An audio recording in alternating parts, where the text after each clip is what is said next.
do.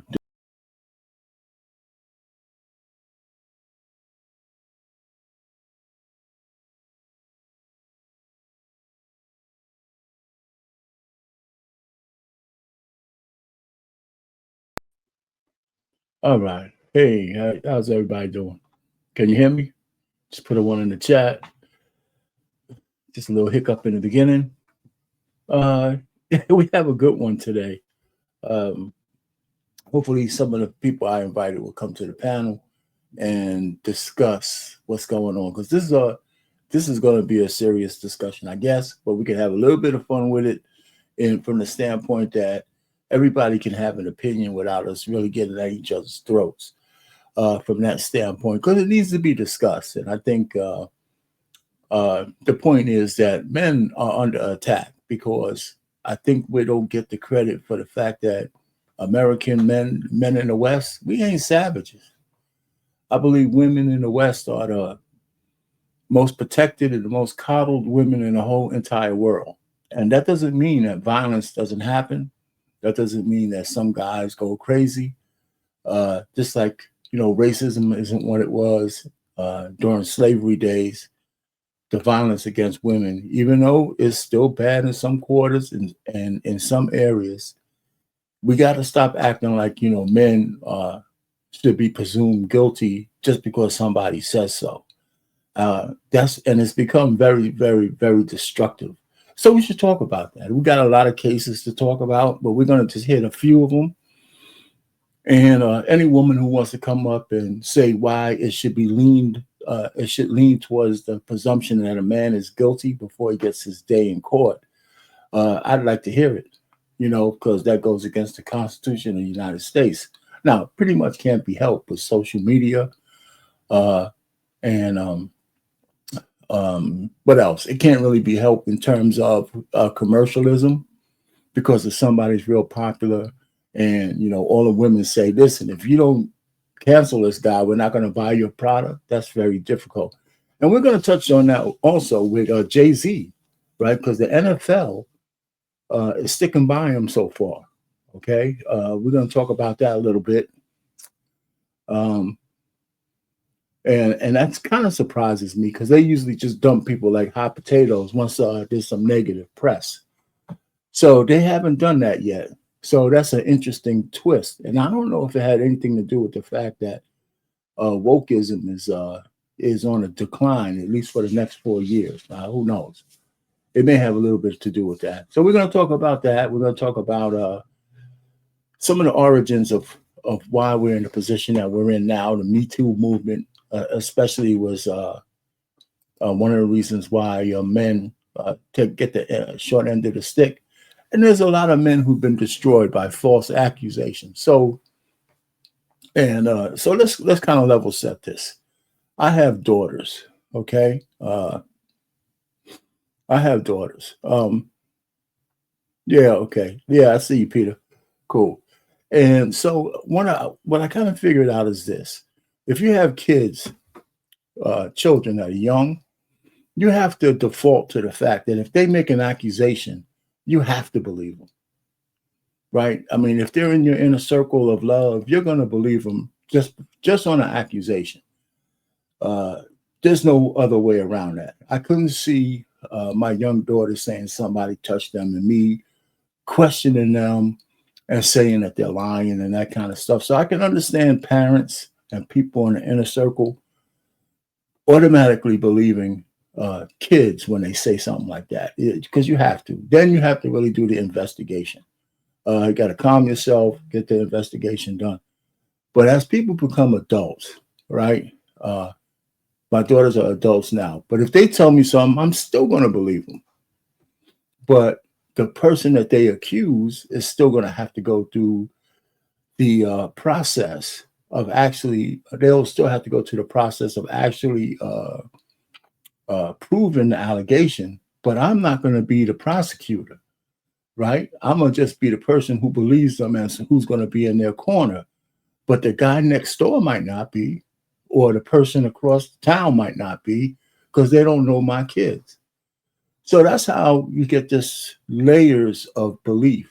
The closer the person is to you, the more benefit of the doubt you're going to give them. Just like if you've been a lifelong friend to Jay-Z, and then all of a sudden, 24 years later, somebody says what this lady said about him, I'm not going to automatically believe her because I know this guy. You know what I'm saying? And it's unfair for a guy to have broken through all the stuff that he's done to be disparaged in the mainstream media the way he is, without any proof, without any due process, without anything. That shit's wrong. Because even if he's exonerated, it's always going to be a stain of the accusation. You know, so I have a suggestion for that one that I'll come back to later on how we handle this, how these things should be handled in the future. Because right now, it's upside down. And there's going to always be some kind of pendulum swing back. Because men, at some point, are going to fight back. You know, at some point, men are going to fight back. They're going to say, this is enough. How many men got to go down just to get, you know, justice for a person who's rightfully accused a man of something? But how many innocent people have to go down because one lady needs to get justice? You know what I'm saying? So that's a problem we have. And I don't think it's getting any better. And so Diddy was a scumbag. Okay, great. But everybody who shook his hand is not necessarily a scumbag. You know, everybody who collaborated him it didn't do what he did. You know, but in the media, social media, we tend to say, well, you went to a Diddy party. Yeah, well, his parties were in two parts. The first part where people partied, and then the second part where people really partied. And everybody wasn't privy to that, right? Because some people said, well, you know, there was a time when they told you if you ain't down, you got to go home. And a lot of people did leave. So we're in a salacious period of time, and it's just so many cases. And I got to say to you ladies, it wouldn't be so bad if ladies didn't lie all the time. Not everybody, of course. But it's not like it's a one-off.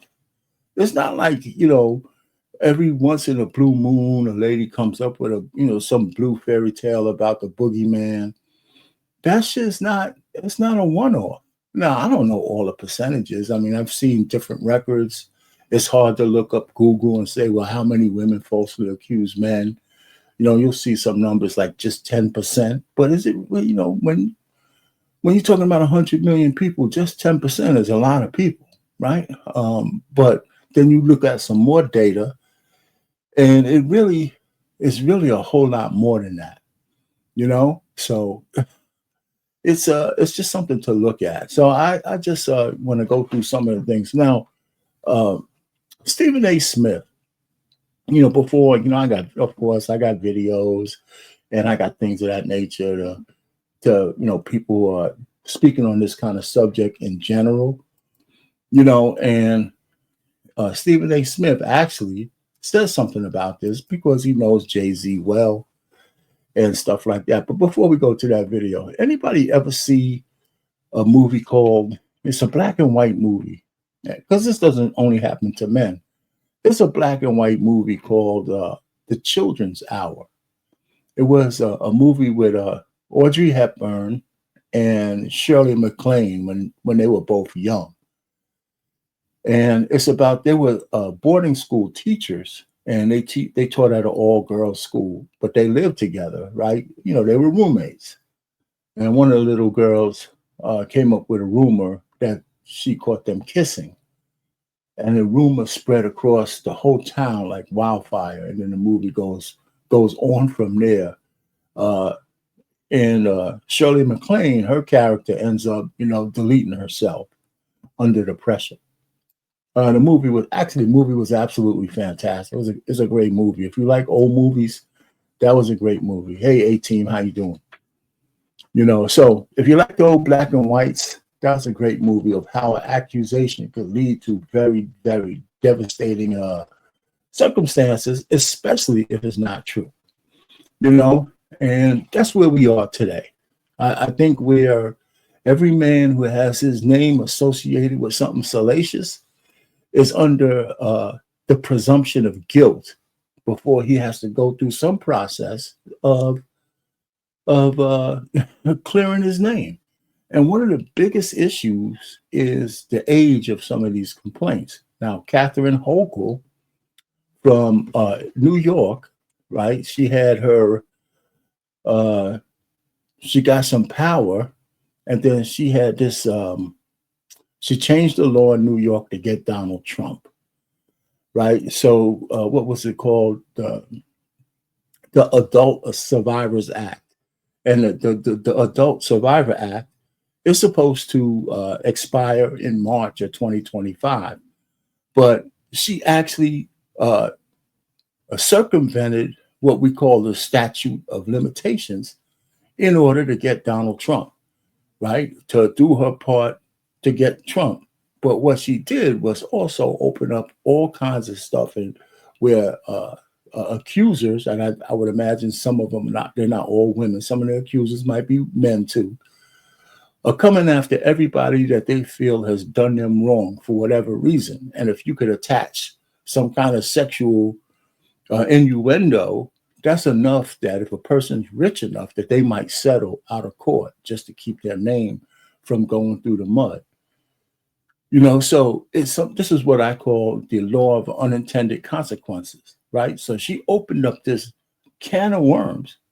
I think it's unconstitutional that she did that, and everybody signed on to it because the statutes of limitations are there for a purpose. And that's because over age, witnesses die, evidence is lost, people misremember, all kinds of bad things. And that goes for both criminal and civil cases. So when you remove the statutes, like for example, if it's deletions, there's no statute, right? For certain things, there's no statute of limitations. But for assault, the essay, grape, certain things like that, there's some statutes that need to be followed because evidence needs to be there in order for one person who has their word against somebody else. Just like with Bill Cosby, probably should have never got put in jail, right? He should have never done that, right? Because back then, everybody was popping Quaaludes and all that. So 30, 40 years from now, somebody can say, well, he gave me Quaaludes. Well, it's a good chance that you probably took them willingly.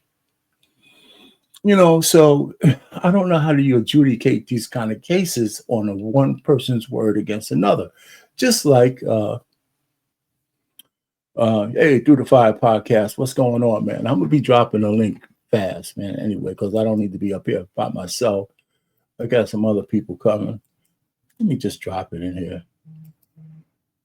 Anybody wants to come up, we could talk about it. It's up there. Yes, it's on the BMU because I'm on this page right now. So anyway, just getting back to that. So even this E. Jean Carroll, who got more justice than anybody I've ever known, who came up with this salacious story about Donald Trump, that she later, can give you some impression that it may or may not happen. So she got $5 million for a guilty verdict that said that Donald Trump had some abuse against her. Not great, but it was abuse. And then they awarded her $83 million because he called her a liar in the paper for defamation. It's you're talking about lawfare. I mean, that was crazy, but this thing happened so long ago, he probably really didn't remember who the hell she was, if he ever met her. So when you start using the law as your tool to get back at people, it's really bad. So I think a lot of that's going on right now. The other thing I want to say is, I don't know what's wrong with us as Black people. Well, I do know what's wrong. I think we're a lost tribe. Lost tribe of whatever we're lost, but we're lost by race, by gender, by skin color, by everything that some psychotic people have issues with, that make us different from one another. I think we suffer from at some level. colorism, uh, the need to be the need for approval from Zaddy, all kinds of stupid shit, like class divide, the whole 9 yards. Jay-Z should be, regardless of his past, but what he's accomplished as a man, as a black person, he should be at iconic status. You might not like him. You got these, I don't know, they call this his demonic worship and all that. I mean, you got to prove all this shit. But I've never seen so many people of melanated background wanting to see a man destroyed as much as they want to see Jay-Z come down. It's just really crazy. I don't get it. I really don't get it. I mean, maybe I do, but it's sad. It's sad. As soon as I heard these allegations, I didn't believe them at all. Even from the beginning, I didn't believe. I thought this is bullshit. And that's my right to not believe that, he would team up with Diddy for a 13-year-old girl who's at an award show by herself, getting in, and then hanging out with the VIPs and all that stuff and staying around to the end so she could be abused by Diddy and Jay-Z. Just so happens to be the two biggest stars coming out of this thing. And then the other part is this. Her original lawsuit was against Diddy, right? Her original lawsuit was just against Diddy. Jay-Z wasn't even part of this. And that was before Jay-Z got put in jail, okay? So he gets put in jail and his money gets tied up, right? Because there's no way she's going to get any of that money because his money is gone. The federal government's going to take his money. So there's really no settlement that she can get out of that. So her lawyer says, guess what? Why don't we just put Jay-Z's name on this thing too? Open that shit back up, put Jay-Z's name on there because he's loaded. And then we'll send Jay-Z an extortion notice, allegedly, to say, hey, listen, if you give me some money, this shit will go away. And Jay-Z said, what are you talking about? Right? And then he said, well, if you don't, we're going to make this thing public and we're going to bring you through the ringer. I don't know about you, but that shit stinks to the high heaven, right? Because now anybody could say anything. You had a girlfriend 10 years ago, you broke up, and now she's mad that you moved on and you left her with a baby, or, and then you became a rich millionaire, and then she can just get up and say, yeah, here's my evidence. This baby, he took it from me one night and I don't need a DNA test. We know it's the kid, it's his, blah, blah, blah. You can say anything you want now against a man and have him destroyed before he gets one chance to defend himself. That shit ain't right. That's not America. And one of the funniest parts is that with a lot of women, when you get power, you turn it into a weapon. I'm not saying every woman. But there's a lot of women turn their power into weapons. Well, first of all, there's your sexual power. We don't even have to go down that path. We know there's women who understand that there's a whole bunch of, weak ass men out there, and that their sex is actually the primary weapon. If you knew Star Trek, right? Star Trek had a primary weapon. The weapon that was greater than anything else they had the primary weapon. Turn that shit on and make it operate. And then now that women have progressed through whatever means to be chiefs and DAs and, for heaven's sakes, almost president of the United States, they turn the power that they have into a weapon. Kathy Hochul turned her power into a weapon against Trump and changed the law that is probably unconstitutional, but it got unchallenged, or maybe they wouldn't accept the challenge. Alita Jones became, whatever her name is, the AG. I'm running on a panel just so I could put Donald Trump in jail. Using it as a weapon against a man, right? Kamala Harris, using it as a weapon to throw men in jail in California for charges where, they probably should have got probation, if anything, right? I mean, using it as a weapon or a tool for bad, right? Women the sisters who are mayors getting indicted for all kinds of stupid shit. And it's a lot of them. It's not just a few. It's a lot, from Fannie Willis for thinking that she's a cock of the walk, so she got a subordinate male so she could bang his ass out. Can you imagine that if Wade was her boss and he was banging her out, that the results would be the same, that he would keep his job? He lost his job as her subordinate, and he would have lost his job and probably went to jail as her boss. So this salacious war on men it's got to stop. It's got to stop, because there's always going to be some kind of backlash at some point. And all I would be saying is this, that there's got to be a way to not prosecute people in a court of public opinion, because the court of public opinion is not a just jury. It's not. It's not. And listen, if you live long enough, you realize that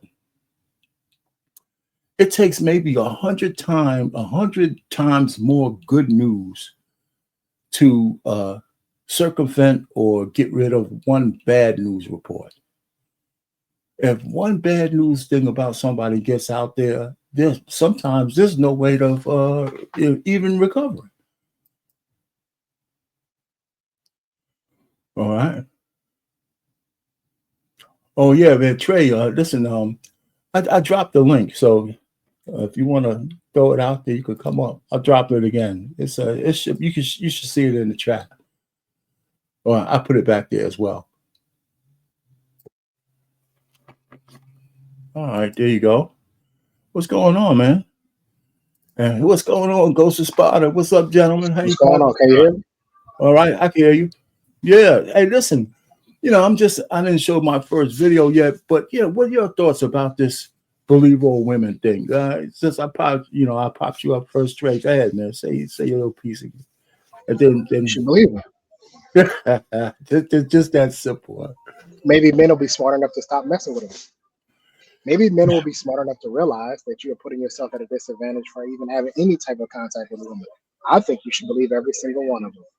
At some point in time, when men will get smart enough to realize every time you come in contact with a woman, you are at jeopardy to lose everything you have, because retroactive consent is a real thing. And women have the right, to change their mind whenever they feel like it. After the fact. This is crazy.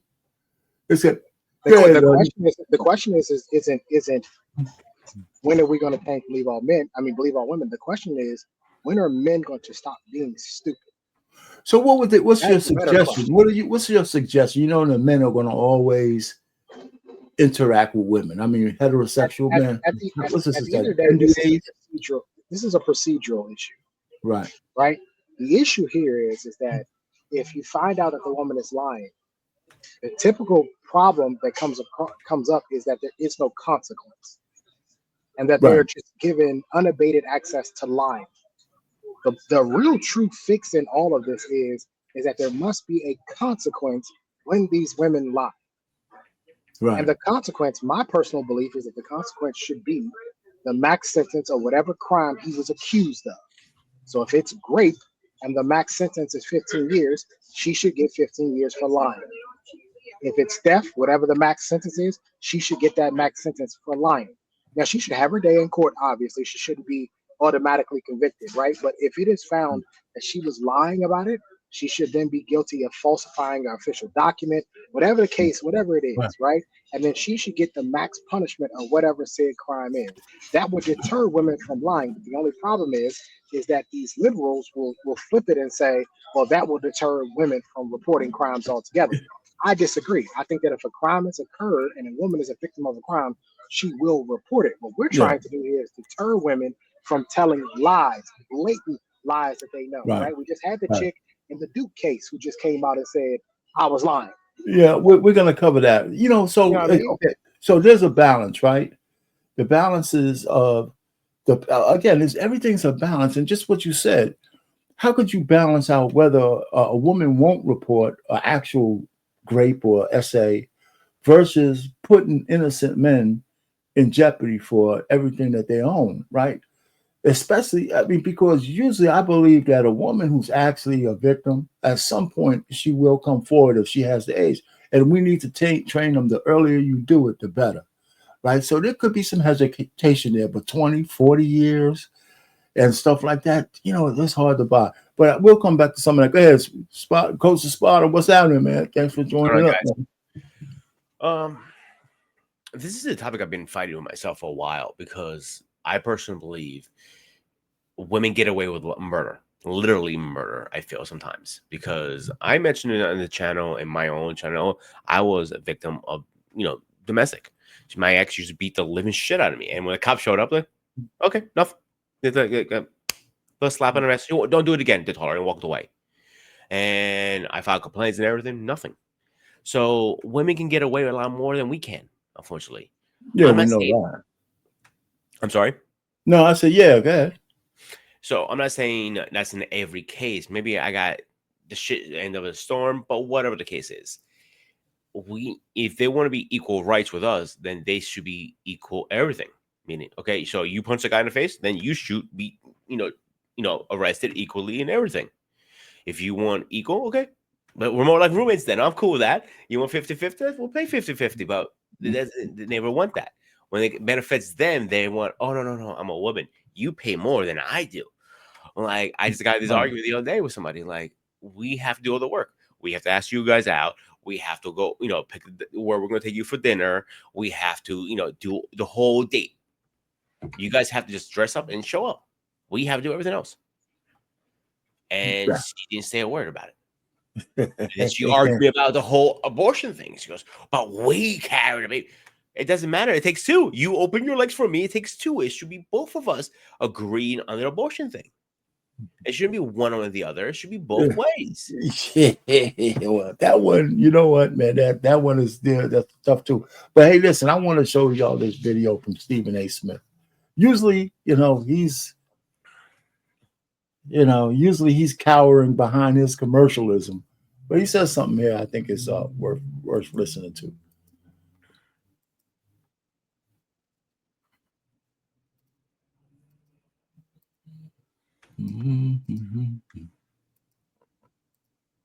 All right. Because that's where I'm going here. The reason why I'm going in this direction, ladies and gentlemen, is because I want you to understand something. When I spoke about Jay-Z and I saw my comments all over social media and I saw it everywhere, you didn't hear me say I had knowledge of the case.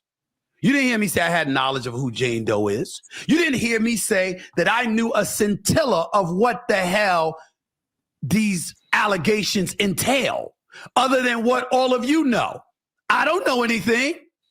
I'm not espousing innocence or guilt from a literal perspective. But what I'm saying to you, to all of you, in America, in Dubai and Abu Dhabi, where I just came from, to Africa, to England and France and everywhere in between, what I'm saying to you is this. If you know somebody for 25 years, do you not have the right to say, I've known that person for 25 years. I can't see that. I can't see that happening. Do you know how I would feel? I have somebody that works for me, my man Rashawn. I got my man Galen that I've known for 25 years. Both of them 25 years.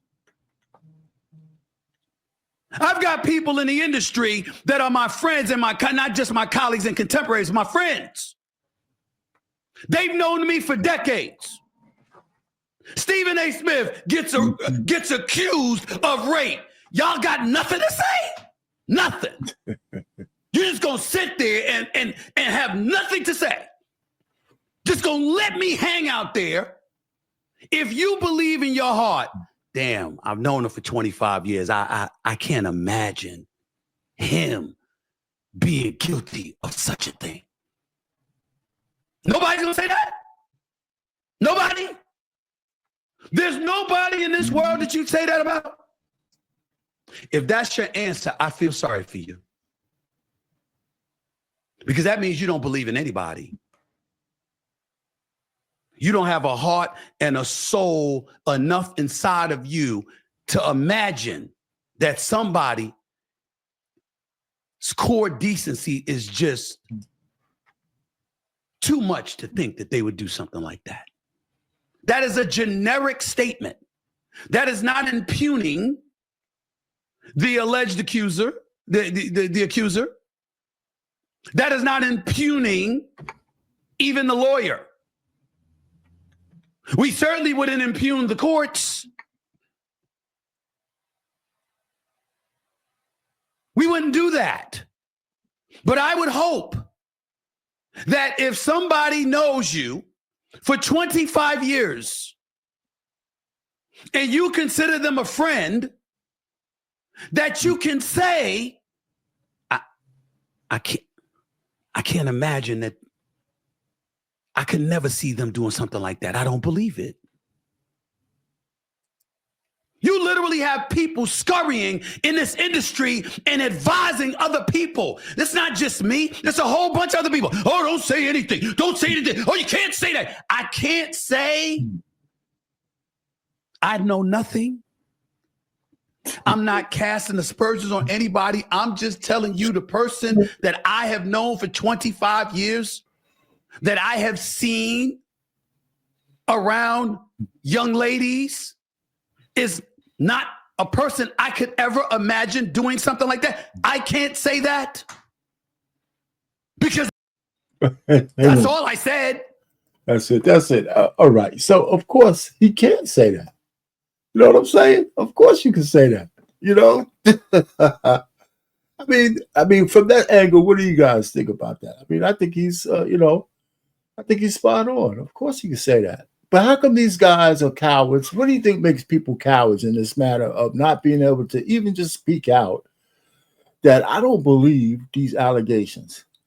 You know what I'm saying? Well, when you make your money based on public opinion, you can't speak out. Well, if your money is tied to the public supporting you, how can you say anything against it? For instance, if you're a musician, right? You're a musician, and women buy your records, and you say this woman is lying, and it turns out that she wasn't lying. What did you just do to your fan base? No, I hear that. A lot of these people who are not going to say anything because they depend on us, the public, to support them. Yeah, but based on what Stephen said, right? Stephen A said, he didn't say he made any judgment. He just says, I don't believe my man did this. It doesn't matter. It doesn't matter. It's subtle. Nobody's going to say those things if it's going to put them in a position where they could potentially get canceled. And canceled meaning that they could lose money. No, I'm with you. They're not going to do it. So Stephen A did it, right? So what's changed? You think Stephen A's core audience isn't women, so it doesn't matter. That's why he can say this. The majority of the people he's talking to are men, are sports fans. Okay. So, but if his core group of people, we got a lot of men who are. Say for instance, why hasn't Beyonce said anything? She's his wife. But I know this man. I was married to this man. I have kids with this man. Why didn't she say something? She can't. She can't say anything because her prime audience is women. So she can't say this girl is lying, even though she would only be defending her husband. That's all she would do. Let's not say lying. But just saying she can't even say I side with my husband. Forget about saying lying or truth. She can't even say I believe my husband. That's what you're saying. Because what happens to the Beehive if it came out that the girl wasn't lying and there are no inconsistencies in her story? What happens to the Beehive? The Beehive is going to turn on her and it's going to kill his queen. By the way, that's an actual B reference because they do that, by the way. Yeah. They actually do turn on the queen and they kill the queen. So, that's exactly what they would do. They would turn on her and they would kill the queen because she supported would be a rapist. So that's the thing. She can't do it. A lot of these people, when you have to look at it, whenever somebody doesn't say anything, you have to look at, well, why aren't they saying anything? No, I'm with you. So I don't disagree with what you said, but I got one for you. And because you are partially right, but Hillary Clinton is an example of that. She stood by her husband and she almost became president. A lot of women didn't vote for her at the key time. Exactly. Exactly. I was just getting ready to say, women did not vote for her. And why didn't they vote for her? Because they didn't like the way she handled things. She didn't like the way that she handled. They felt like she shouldn't have stayed by his side because he was publicly cheating on her. She got some shit for staying by his side. There's no doubt about that. Well, let's say you goes to Sparta. What say, man? What do you think about just coming out in some kind of support for your friend? Now, not you, but if celebrities. And I agree that if your fan base is mostly women, you got to do a calculation. I feel like if you're filthy fucking rich and you're on camera, you're selling music or whatever you do, and you're out there in public, you're gonna have a target on your back. Whatever you say, you might, be backlash. Yeah, he didn't. Yeah, on didn't. Whatever you say. So that's probably why she's hiding behind closed doors right now. But what the right thing is, her right thing is her to come out and say, "Hey, I know he didn't do this shit. I support my man, my husband, whatever you call each other, my fuck buddy." So she's not supporting as a coward move. Either way, if her fan base is women or not, it doesn't make a difference.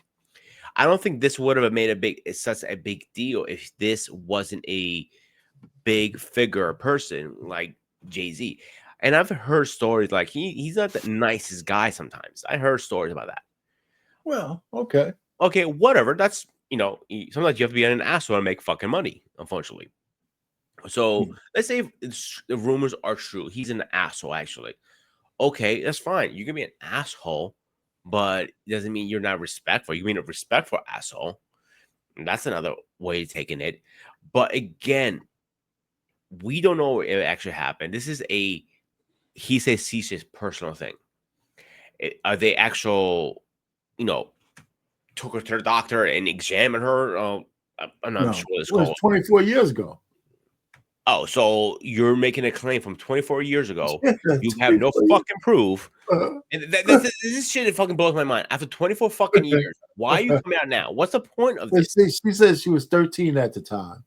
That's why it's salacious. This isn't about the time. I hate when people make that argument. It's a silly argument to make that the time matters. The time is irrelevant.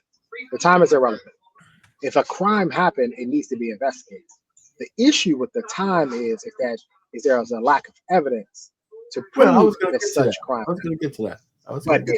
But a lot of this is that a lot of men, when you say these things, you don't quite understand the trauma that some of these women go through, who has actually happened to. And this idea that when it happens, that the first thing they want to do is go run and tell the police. That's not what they want to do. I'm telling you, it's somebody who is taking these reports. They don't want to go run and go tell the police. And so they can hold on to this. They can harbor this. Let's also remember that a lot of these crimes happen by somebody they know. They know the person. They see them at cookouts. They see them at family reunions. So they don't want to report it. So yeah, you may not get her to say something. She may not say nothing for 4 years, 5 years, and then 5 years turns into 10. I don't have an issue at all with the time. I have an issue with the inability of being able to prove it because we don't have any evidence. Well, yeah, okay, here. So I said this maybe before you came up. When Kathy Hochul changed passed that Adult Survivors Act that got rid of the statute of limitations, there is a reason for the statute of limitations, though. And like you said, the evidence, memories, witnesses, the longer the time period, that decays. It just decays. That's just part of it. So that kind of circumventing the statute of limitations for certain crimes, that there is one, and like for deletions, I think there's no statute, right? There's no statute of limitations. But for assault and for other things, there are. So that's when I mentioned the time frame, because I was going to get to it, because that was my next segment. And I mentioned this before, that Survivors Act has an unintended consequence, and it also is an opportunity for people to make shit up because of what you said. right? Because that is the real reason that the time shouldn't matter, because I was too traumatized to tell. It's hard to argue against that, right? So, but what it really does, and here's the unintended consequence, it puts a lot of men in jeopardy from just even having a casual affair with a chick years ago, right? Because like you said, retroactively, she could say, well, I thought I was into it, but, now that I think about it, I wasn't into it back then. And then what does a man do to get his name back? Nothing.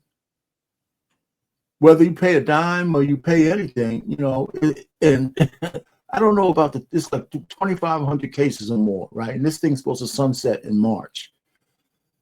It might be more than that now, but the only cases we hear about is the people who are millionaires, right? So are these cases going against just the average Joe out there? What do you guys think? Is the average Joe all of a sudden waking up that he has like some kind of warrant out for his not arrest, but summons to go to court because somebody said, hey, you did something to me 100 years ago and I found you? And maybe there's some of that too. But I think it's, maybe, okay, let's have a discussion. I think that's wrong. I think that law is a power play by a woman to appease other women to attack men. Because she originally did it just to get Trump. The question is how many of these cases are actually false cases, and how many of them is there actually truth to? See, the thing is that when this is happening, we're just automatically assuming that the men are innocent. No, some of these men did these crimes. Some of these men automatically thinking that some of them didn't. The question is, we got to find out which ones did and which ones did not.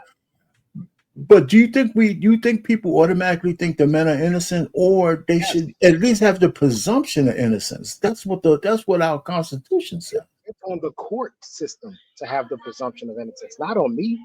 You mean not the? You say the court of, okay? You're talking about the public opinion can have whatever they want. You can have whatever you want. Yeah, it's the court. It's the procedural, the system that's supposed to have the innocence until proven guilty. Not me. I'm not a prosecutor. So that's what we're saying. So social media has melded that, because even when if you are just a nondescript person, nobody knows who you are. So there's a certain anonymity to the fact that nobody knows who you are, even if you're accused. Yeah, then maybe some of these celebrities should be more careful about their celebrity.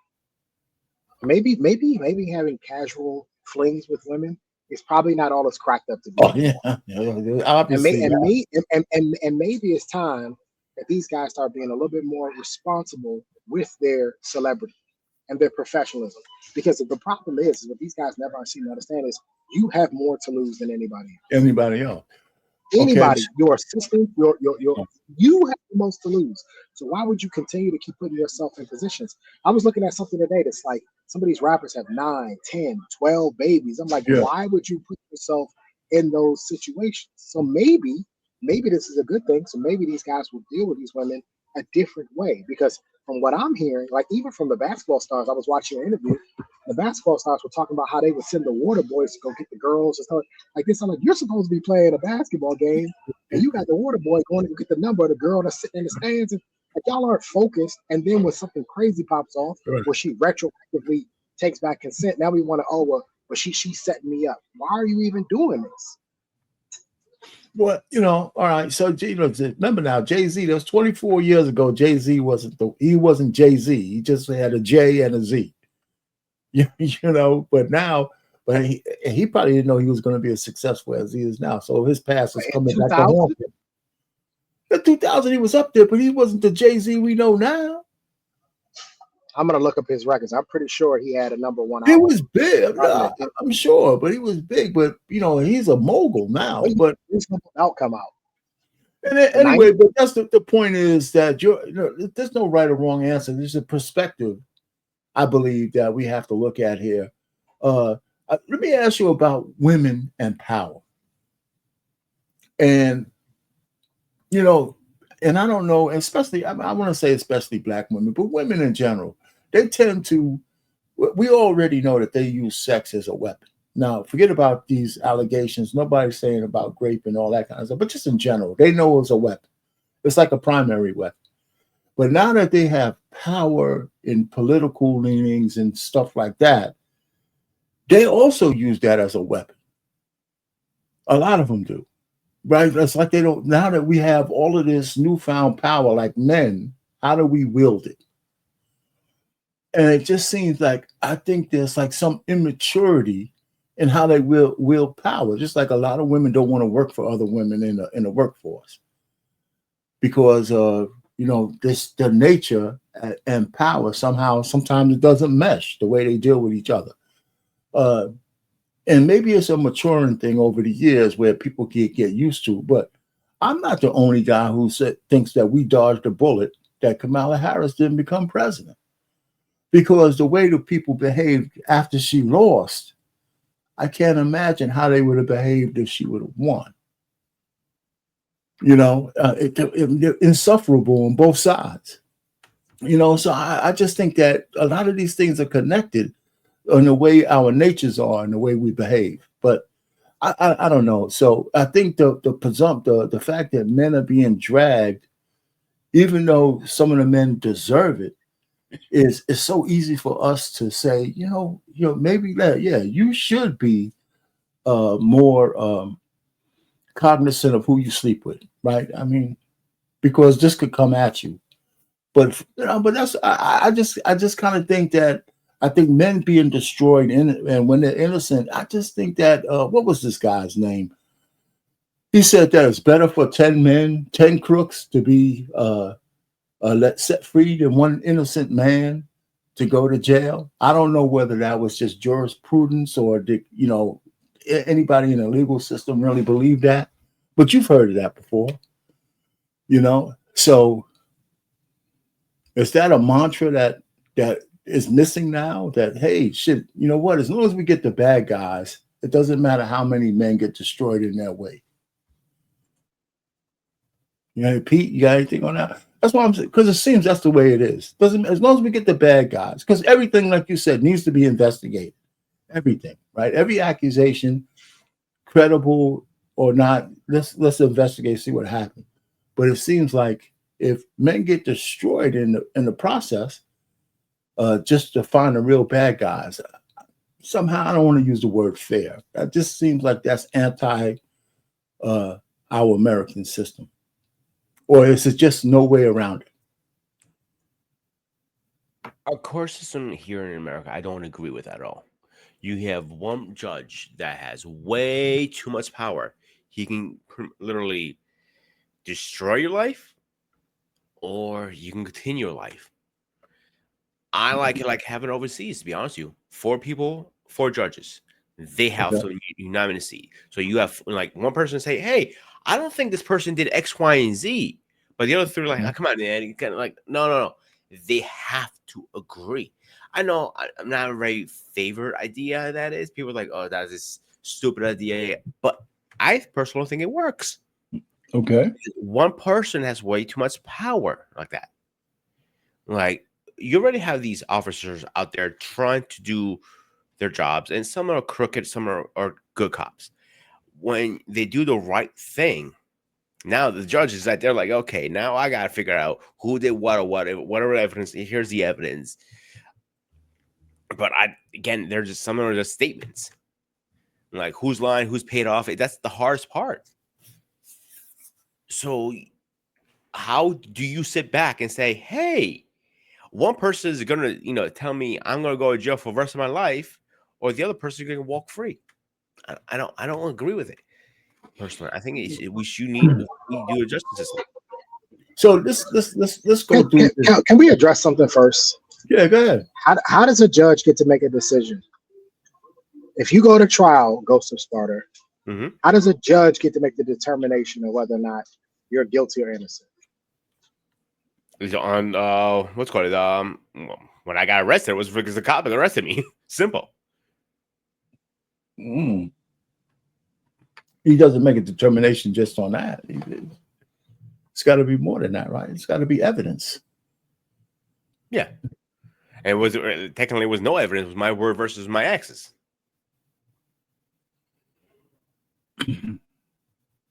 So where are you going with this, Trey? I mean, it's your word against your ex. Would you rather have the judge himself or a judge or a jury? But if it's just he said, she said, if we're going to make it that way with no evidence whatsoever, right? Can y'all hear me? Yeah. Go ahead. No, I didn't hear his answer. I'm sorry. Oh, okay. Can you hear him now? Yeah, I can hear. Yeah, say your answer again. I said it was because the evidence that I've been accused against me. But in my case, when I got arrested, it was my ex versus my word. It was no hard evidence. Let me ask the question again. When you go to court, how does a judge get into the position that they can make the determination of whether you're guilty or innocent? I'm talking about for felonious crimes, cases that go to trial. I'm talking about misdemeanors. I'm talking about cases that go to trial. How does a judge get to be the one to do it? Educate me. I'm not sure. You have to choose it. If you are being charged with a crime, you have to tell the court, I want what's commonly referred to as a bench trial, right. Meaning I want the judge to make the determination rather than having a jury make the determination. Mm-hmm. So if a judge sent your ass to prison, you asked for it. It's because somebody told you had a better shot with the judge and they didn't do it correctly. It's not one of these things where you wake up and the judge says, well, you're going to jail. No, you got a choice. You can pick the jury or you can pick a judge. Most people pick a jury. But every now and then it is more beneficial, depending on how the judge has ruled in the past, to actually pick the judge, because the judge is either more lenient on these things or more liberal or more conservative or whatever the case may be. But a lot of these cases, when we're looking at this, we cannot sit here and act like, well, women being in power all of a sudden means that this is an attack on men. No, we have to actually have men start to be a little bit smarter about their interactions with men. With women. I read something yesterday. I read something today on Reddit where the girl was asking, is it sexual harassment? This is silly, but she's asking, is it sexual harassment that she doesn't get invited to any of her male coworkers' events? That's where we got to go. You have to literally go to work, be cordial with your female counterparts, and that's it. We have to put them in a situation where they realize men won't talk to us at all. But until we get to that point, you can continue to have these problems. You can continue to have these things because most men are too weak to do anything. And so the women being in power is going to affect them because, well, I got to go take this woman, or I got to go cold approach this, or I got to go do all this stuff. And you're going to feed right into the system. The only way to break this cycle, even if the women are in power, is to flat out ignore them. You have to be cordial at work, so be cordial at work. But outside of work, you ain't got to talk to these women. But we won't do that because we're too afraid to actually go that type of cold shoulder. We won't do it. So guess what? These females being in power, they're going to get to do exactly what they want to do because the men aren't strong enough to be men. Man, I tell you what, boy, you really put some pressure on the human nature. I want men to be smarter. I want men to be smarter. I agree. I mean, there's no argument. I'm a go ahead and fighting do back the thing with against the rape Jay-Z. accusation. His attorney filing a letter to the judge to dismiss the rape lawsuit against his client, citing an NBC News exclusive that found inconsistencies with the accuser's story. You should always advocate for yourself. It comes after our interview with a 38-year-old mother from Alabama who accuses Sean Diddy Combs and Sean Jay-Z Carter of raping her when she was 13 years old. She asked us not to reveal her identity. What made you want to come forward? Because I think that I've been quiet long enough. She says that she went to the MTV Video Music Awards in 2000. The woman says she spoke to Combs' limo driver, who offered her a ride to an after party. She says at the party, she spoke to musician Benji Madden and his brother. I'm talking to Benji Madden about his tattoo. It's the Last Supper. In a statement to NBC News, a representative for the Maddens confirmed that they did not attend the 2000 VMAs and that they were on tour in the Midwest at that time. At the after party, she says she had a drink that made her feel woozy. Then she says Combs and Carter both raped her. She says she ran to a gas station where she called her father, who picked her up. We rode home in silence. She didn't ask me what happened. In an interview with NBC News, her father said he could not verify the claims. I feel like I would remember that, and I don't, he said. When we asked the woman about the contradictions in a phone interview on Friday, she said she stands by her statements. I have made some mistakes, she said, in remembering what happened 24 years ago. Honestly, what is the clearest is what happened to me. In a statement to NBC News, Sean Carter said, this incident didn't happen.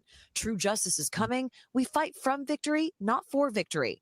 A representative for Combs called the suit a shameless money grab.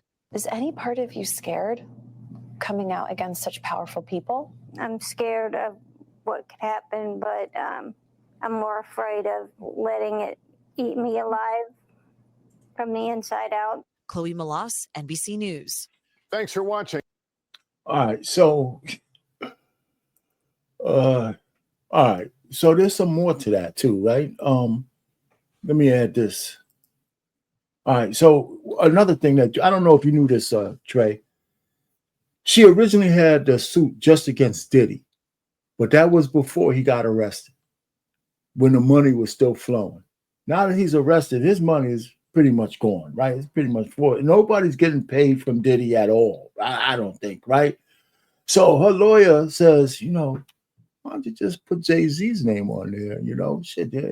This is the right time that he's going to either come up with some money to keep this out of court, or we'll just throw his name out there in the diaspora and let him get dragged just like everybody else.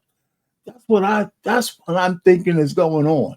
Now, I don't, the inconsistencies in her story, I don't even know why her lawyer, she's doing this without her lawyer. He would never have told her to be an interview with anybody. Shut your mouth and sit down. That interview, I don't know. So, any one of you, what say you guys based on that? It's not adding up. For me, at least. Because you went from one rich guy to the next rich guy. I think she's going to get a paycheck at this point. They're all trying to do here's my other question here. And maybe I'm overthinking. Maybe I'm just being me again. What is a 13-year-old doing by herself with her father there? Well, 13-year-old, let's just say she's strayed. But the fact is that he picked her up and actually picked her up. Right? That's the thing that got me. Because I don't know. I remember when my daughters were 13 years old. I don't know, Trey, your daughter ain't 13 yet. But at 13 years old, I don't think there was ever a point where I didn't know where my kids were. Not for a second. So what? Why are we sitting here acting like 13-year-old girls can't get access? Yeah, that's what I just said. Fake IDs. We can't act. We acting like 13-year-old girls aren't overdeveloped. Like, why do we do this? Why do we have these conversations? We try to act like this stuff isn't real. It's absolutely. As a matter of fact, Take Heed told the whole story when she was 15 of how she was sneaking in clubs. She told the whole story about it. This idea that some 13-year-old couldn't end up in somebody's hotel room at the end of the night, it could absolutely and has absolutely happened. And it will continue to happen until men wake up and stop being horny all the time and stop having the need to have some girl at your party or in your hotel room. This is absolutely could happen. Now, here's my question.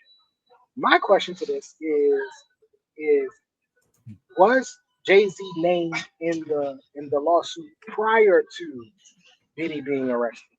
No. And her lawyer is a shiesty dude. Like the dude that she got a lawyer, he's a money grabber guy. He's a money grabber guy. Mm-hmm. So there are some things where if you were looking at it from that point and saying, yeah, this is probably a money grab, I could agree with you. Because of his reputation for what he's known for doing, and the fact that Jay-Z, if he was a part of his heinous crime, alleged heinous crime, why wasn't he listed in the beginning? He wasn't. Right. So from that aspect, I can say, yeah, there's inconsistencies. The story doesn't make sense. But that's just her. That's just her in this particular sense. You have Right. to take every single one of these and you have to peel back the layers on every single case. You can't just put a blanket over these cases and say, see that one girl, she was lying. So that means they all lying. No, you No, can't do no, that. let's level set that. We're not. I'm certainly, hopefully, nobody's getting that impression. I'm just looking at it from the standpoint that it's not a one-off that men are being falsely accused. It's not like it's so rare. I mean, if it was like just onesies and twosies, like, you know, because we're not going to go through 1,000 cases today, but it's not. Women lying about shit. It's not like it's not really an exception. You know, men lie, like men lie, and people lie, right? People in general lie, right? So this notion that women wouldn't make up a whole full-fledged story to for whatever reason, right? I mean, we could talk about Carly Russell with the white baby, right? And you know, just the whole nine. I mean, we still don't know where she was. I think the prosecutors had to make that part of the deal. They just didn't release it. She had to tell them. I would have never accepted her plea deal if she didn't let me know exactly where she was. But I mean, you know, so yeah, it's hard to go through this kind of discussion without almost sounding like we're saying women lie most of the time. Well, that's not true. I'm not saying that. We're not saying it, but it's not like this big exception.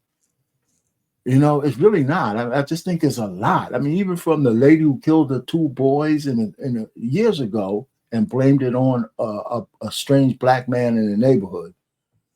You know, I mean, that became a thing. Oh, the black man did it. The black man actually became a thing where they had to stop.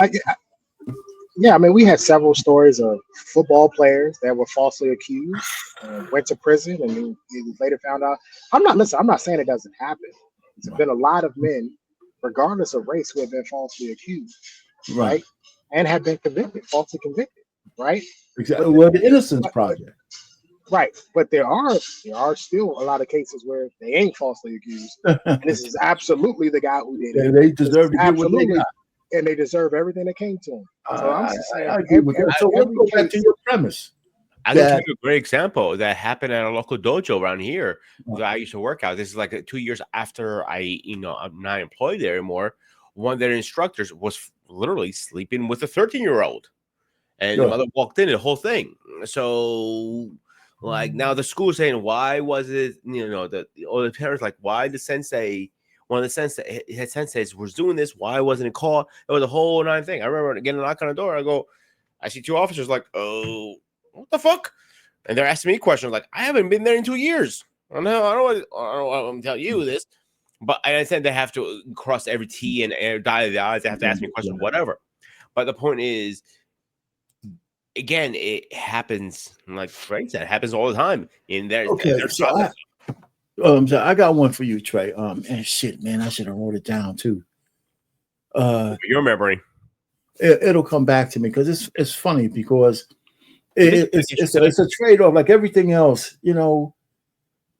Shit, it was good too, man. Yeah, it was really good. It was good. It just popped out of my waited too long. I should have wrote it down like everything else. God damn it, it's got to come back to me. But anyway, we got more cases than just Jay-Z. Right, we have more cases than Jay-Z. He's got the lawyers. Maybe we'll see what happens with him. I just don't think that it's kind of crazy to me to see how so many people want to see this guy fall. You know, and I just don't know. Yeah, part of the thing was you said something about men need to be more cognizant of what they're doing when they're with the women.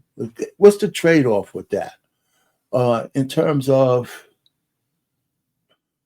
what the other part, that was one part. The other part was something not with the women per se, but men being, you know, cognizant of who they sleep with, why they sleep with it. But there's another part that I was going to say just on a woman's side, not in terms of her saying yes, but something else. It was good too because it's going to come to me before it's over. But anyway, so what's the other big case that's out there? The ISIS papers, right? And just let me just go ahead and kind of segue to the lady, the trophy wife, right? The trophy wife lady. And let me find that one. Yeah, this one. And I'm not going to play a lot of this. Now, this woman here, right? The person I married was actually going to be my biggest nightmare. I was changing my 4-year-old daughter. I noticed that when I changed her, she was red and very sensitive. Immediately, my first thought was, did someone touch her? Oh God. I asked her, I said, baby, did somebody touch you? And she ended up saying it was Daddy. I felt like my world ended on that day. When I got to the hospital, they basically told me that he had actually been touching both of my daughters, who are only 2 and 4 years old. So let me. Now, she's on this podcast called Hardly Initiated. And she does an interview with them. But that was when she did her own thing on TikTok. I'm not going to play any of that interview. But anybody who wants to see that, I don't know if you saw that interview on Hardly Initiated, in either one of you, where they were sitting down. I can't stomach Hardly Initiated. Yeah, that's a whole other story. That's probably a whole other story. But anyway, I'm saying that I don't believe, forget all of this shit. I didn't believe her either, right? Because, and she kind of says too much on Hardly Initiated, because I went through it, and she talks about, in marriage grape, that the 1 month in he raped her, and those 2 kids are his, but she came in with 2 kids of her own. Now he's in his 50s, right? He didn't have any children. He's well-to-do. He has money. And her assertion is that sometimes predators want to wait to have their own kids to prey on, right? Because he has 2 daughters by her. Those 2 girls are his blood kids, right? And here's one of my problems, Trey. I know you might beat me up on this. As many men as I know, nobody's going to admit to you that they're a call a kid. I just can't believe off bat that that men routinely touch their daughters. I mean, we'd probably kill somebody first or delete somebody first. Now, it happens, but all of a sudden, this guy waited till he's 50-something years old with no history, no nothing of being a pedo, waited till he had his own 2 kids to do something that dastardly. It's hard to stomach that shit, to believe it. Well, statistics show that it's typically the stepfather who does the majority of it. Absolutely. Right? So, that's that. Here's the issue. Let me ask you this question, because I put a lot of this on him and his poor judgment. Yes. Poor judgment and decision. How long did it take them to get married? Like a week or two. A week or two. He married her within a week. I was going to get to that, but go ahead. There's no way you could have known anything. My rule was 24 months. But there's no way you could know anything about her. So again, while he's innocent, I didn't believe her either. He's innocent, but could you have avoided this situation by making better decisions as a man? Yes. You could have avoided this situation because it probably would have come up. Here's the second part of this. What I often tell men about dating women who have kids. Right. Don't be a step dummy. So he's making all kinds of mistakes. He's making poor choices. And this is what you get for it. I don't feel bad for you. This is what you get for it. You don't date women who have kids. That's a mistake. And the second part of it is that you don't get married after a week. It's impossible to know somebody after a week. So here we are with another man making poor decisions, and it came back to bite him in his ass. Right. Because now you're being accused of something that you didn't do, and that more than likely your stepson did. Yeah. More than likely, stepson did it. Did the nasty work right here. But she, instead of blaming her own flesh and blood, she blamed her husband. In which, in actuality, they're supposed to be side by side. At some point in time, listen, I can sit here till I'm blue in the face and blame the women. Oh, the women. At some point in time, we have to start looking at these dudes and going, y'all are just stupid. Stupid. Like y'all are just stupid at this point. Well, okay, so yeah. Listen, there's even people saying, wanted to try to blame Shira 7 for her shtick, right? With this, but this ain't her fault for sure. This lady had 2 kids. The oldest, she had 2 kids from 2 different men within 4 or 5 years. The oldest kid has issues, from what we hear, and she kind of alludes to that also. And so he was sending text messages to his stepdaddy that were threatening. He was sending him this threatening messages, all kinds of stuff. And of course, she's going to protect her son, but she doesn't care about them. Can you imagine how many times he heard her getting her back blown out in one of these in the places she was taking him? Right. So now he has these 2 little sisters who have, probably being adored by this new man, and he's in a house. And he's experimenting on, and they say that he might have touched his little brother too. Just all alleged, right? But it's gonna come out. But here, the reason why we know the cops don't believe her, that's why this guy still has some anonymity. He's not arrested, but he like you said, his stupidity has ruined him. Can you imagine getting to 50-something years old? You got money, right? Because now you want a trophy wife, but you're so stupid you don't even vet the trophy wife, right? She probably didn't have to do nothing. Or our Payne, you don't use a service to them. Yeah, you're rich. You're rich. You got a bunch of money. Hire a service. Hire a private investigator. Do your due diligence. Like, I don't get these dudes, and I'm telling you, I said this before. I don't think that just because you make a lot of money, that makes you smarter when it comes to no. A lot of these guys who got money, they're stupid when it comes to women. They have no idea how to deal with women at all. They're stupid as hell.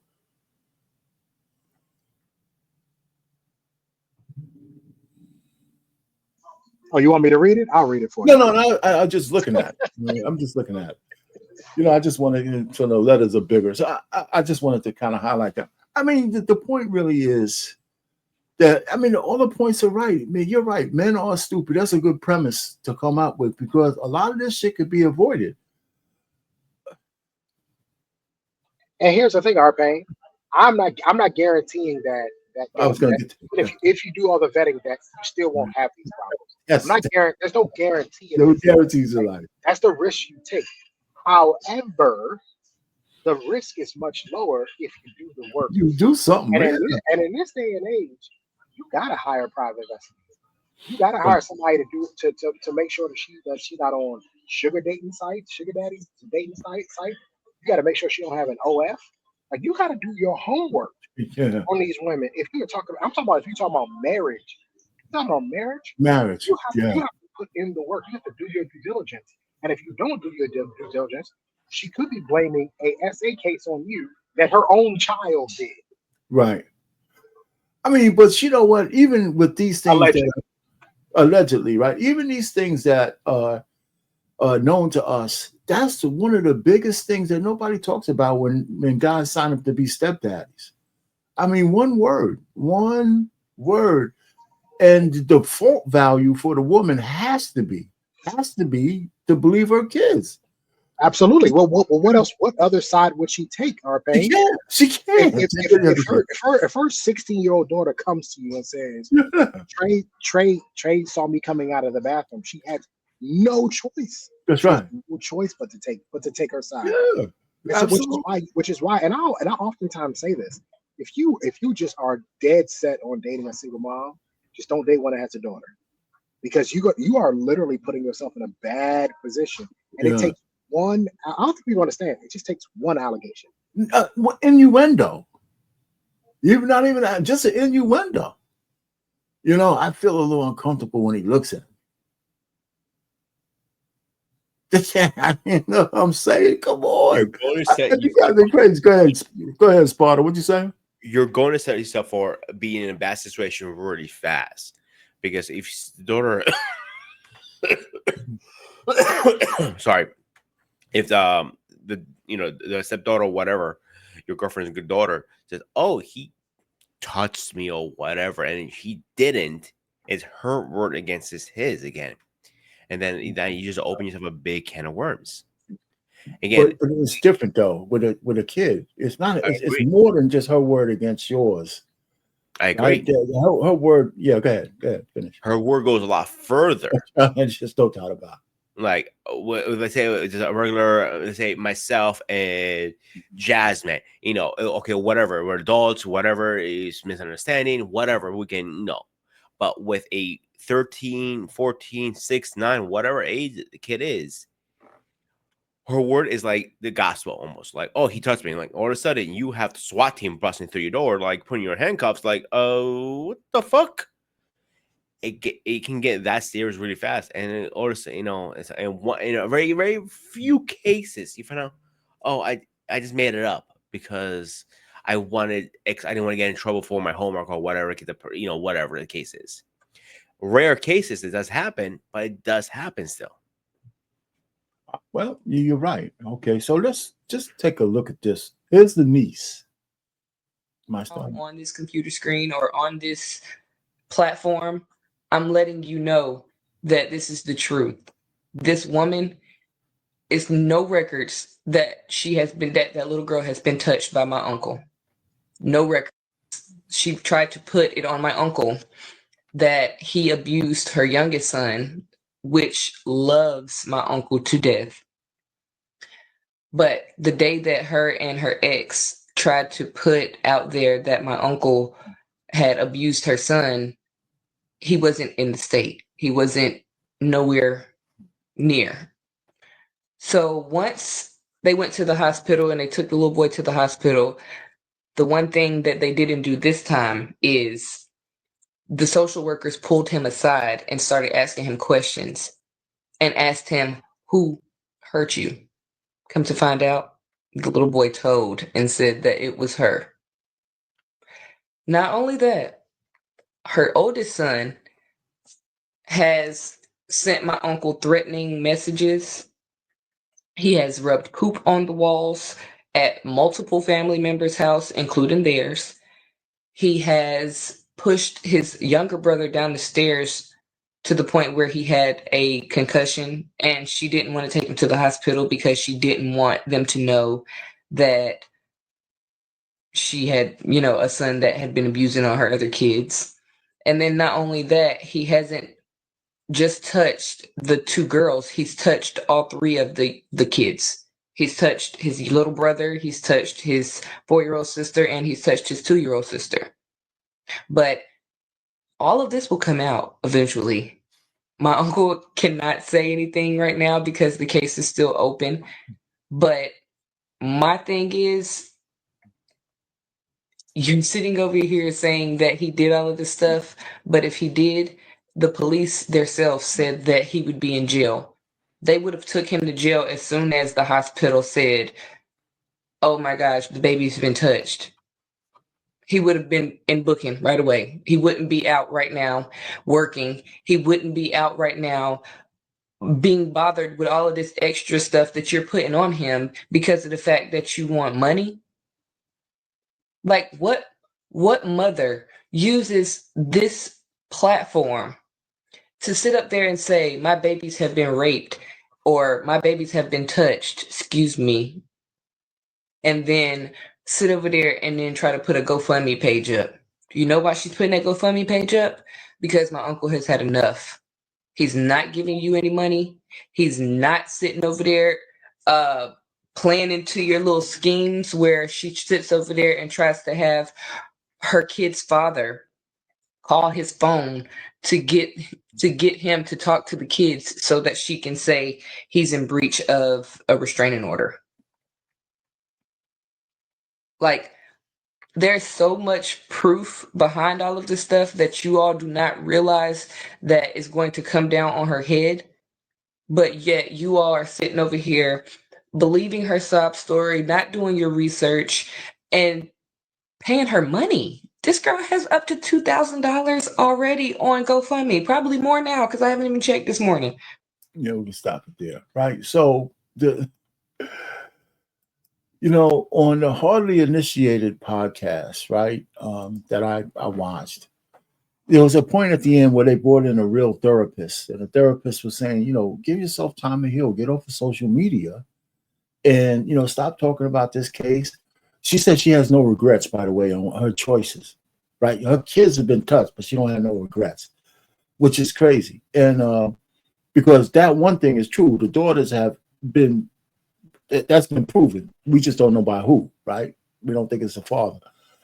So at the end of the podcast of Hardly Initiated, the lady says, you need to get off of social media, let yourself get a time to heal, let people back away and say, why are you doing all this? And she, you know what her answer was? Well, I'm on, are you going to write me a check? Because she's talking about the case. You're going to write me a check. First of all, she's boo-hoo. She's fake crying the whole interview, right? The voices crackling and all that.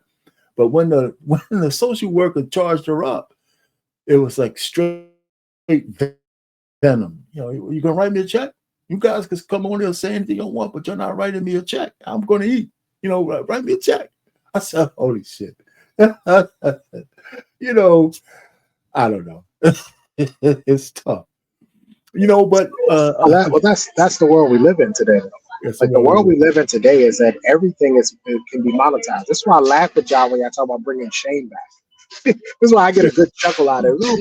You can't shame anybody because they can monetize their shame. They can make money off of it. I guarantee that Hardly Initiated probably gave her a few dollars to come on and do that interview. Oh, there's no doubt about it. Because otherwise she wouldn't have been there. And what do we expect from a sheer 7 disciple? Right? Like, what do we expect? Here's the thing, I don't have a problem with it. I'm a firm believer that if you're good at something, never do it for free. So I don't have a problem with her getting her money.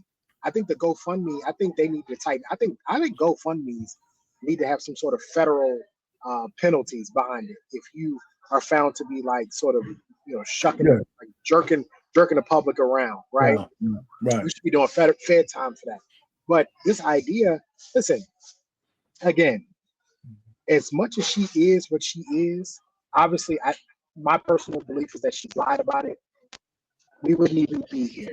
If the guy, this man would have just done a little bit, of vetting, we wouldn't even be having this problem if he would have just done a little bit of vetting. This is the point that I try to make a lot of times when I try to explain that you not vetting a woman properly over the correct amount of time can have I mean disastrously like problems in the future. Like it can just everything around him, even though he's innocent, in my opinion, at least I think he's innocent, it's still crumbling around him. Right. And he's still got the stink.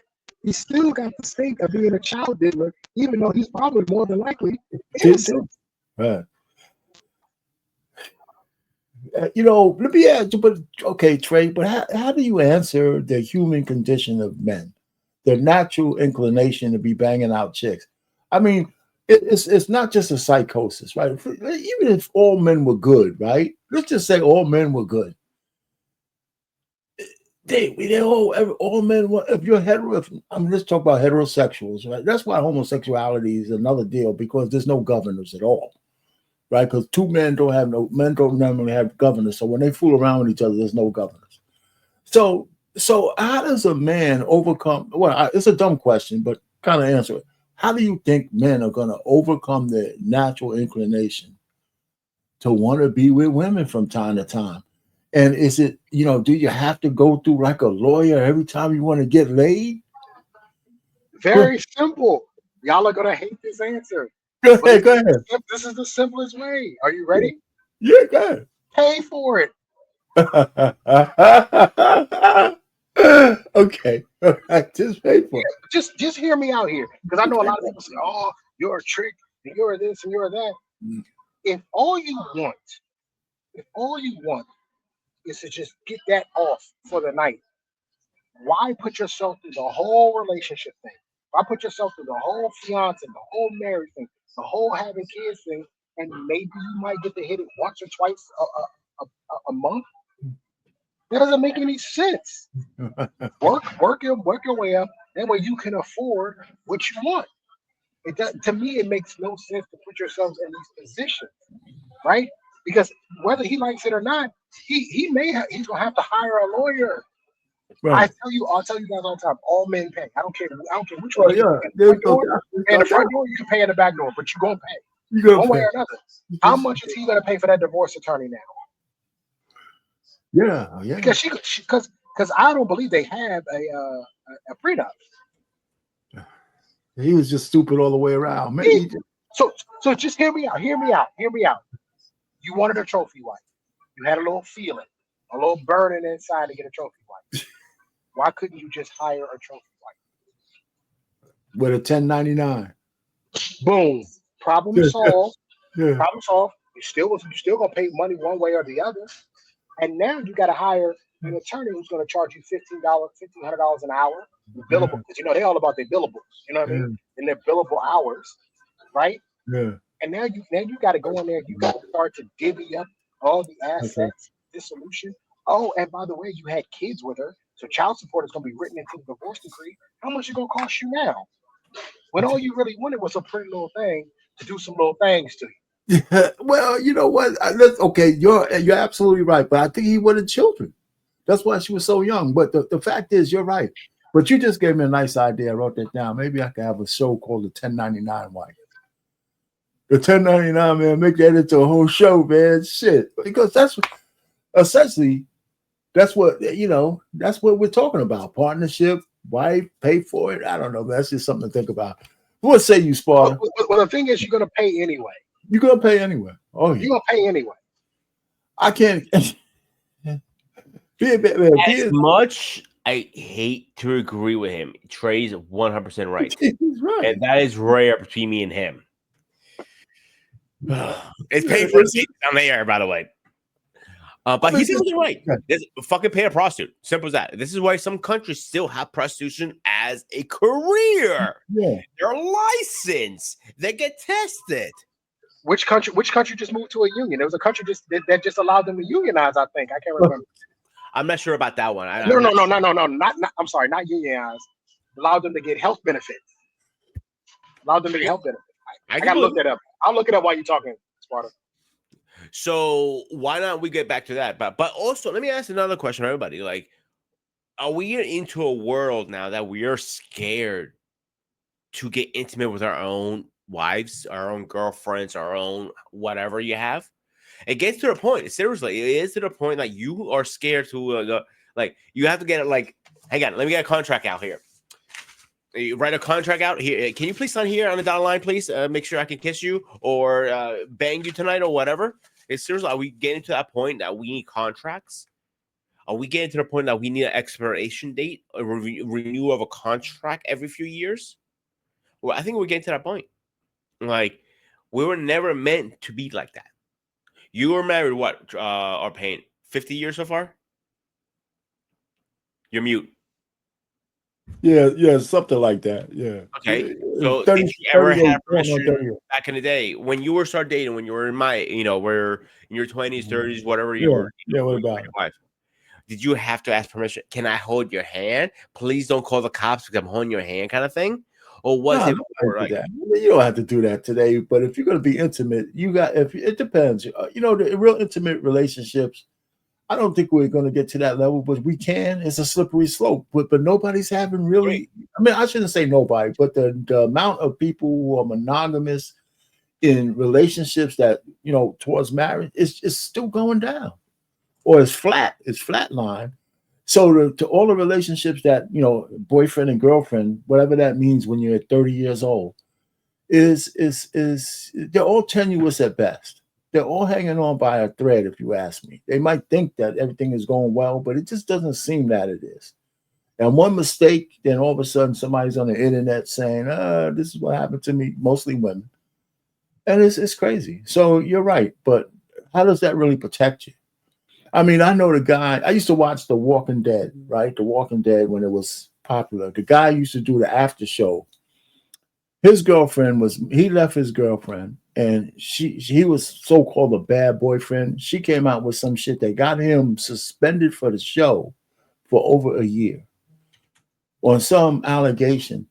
And it took him a year to clear his name. They eventually put him back on the show. But he looked like a shell of himself after that. He looked like a shell of himself. I mean, just because he was a bad boyfriend. So I don't know how you get around it, man. Trey got the answer, man. Yeah, solo. Well, the issue here is that we have a stigma, right? The stigma of you're paying for it, right? Because that's the one thing that men will insult or shame another man for. Well, you can't really get a girl, so you got to pay for it. No, in most cases, the safest route is to pay for it. Yeah, because there's a understanding, and she's typically professional, and she understands exactly what she's here for, and she also knows when it's time to get up and go home. That's right. You don't have to worry about retroactive consent because there's a transactional nature here. Right. Now, I'm not saying that you still couldn't, it still couldn't go as far as her wanting to take you to court or sue you civilly for some sort of SA crime. But the odds are much lower. You want to know why? Because this is how these women make their money. Because you got a receipt. You got a receipt, and typically these women are a little bit. These women are typically more safer, right? Because if they can't afford to get STDs because it messes with their money. So I'm telling you guys, people don't want to hear it. This is the direction that our society is going to, where men are not going to be ashamed of just saying, "I just rather pay for it." Yeah, I don't have the headache. Say that again. No, I'm saying that they don't have the headache of worrying about all these other things. Now, here's the thing: the trade-off on that, though, Payne, is you are going to have less families. That's you right. are going to have less families, and you are going to have less children. That's right. And you are going to have more women who are going to be in this trade. That is the trade-off. But do you think men really care? Like, honestly, if you really sat down and asked a lot of men, do you really want a family? Yeah, you're going to get a few of them that are going to say, yeah, I actually really want a family. But a lot of guys, when they really sit down and think about it, they're like, no, I don't. That's not really what I want. What's really happening, our pain, is something that we don't want to talk about when it comes to men, is that the fact that most men can't actually pull women on just a sex basis alone. They can't do it. So they have to offer the relationship. They don't have a choice. That's the only way they're going to get her. They have to offer the relationship to get her. And that's why most of these guys are in relationships, because that is their only access to sex.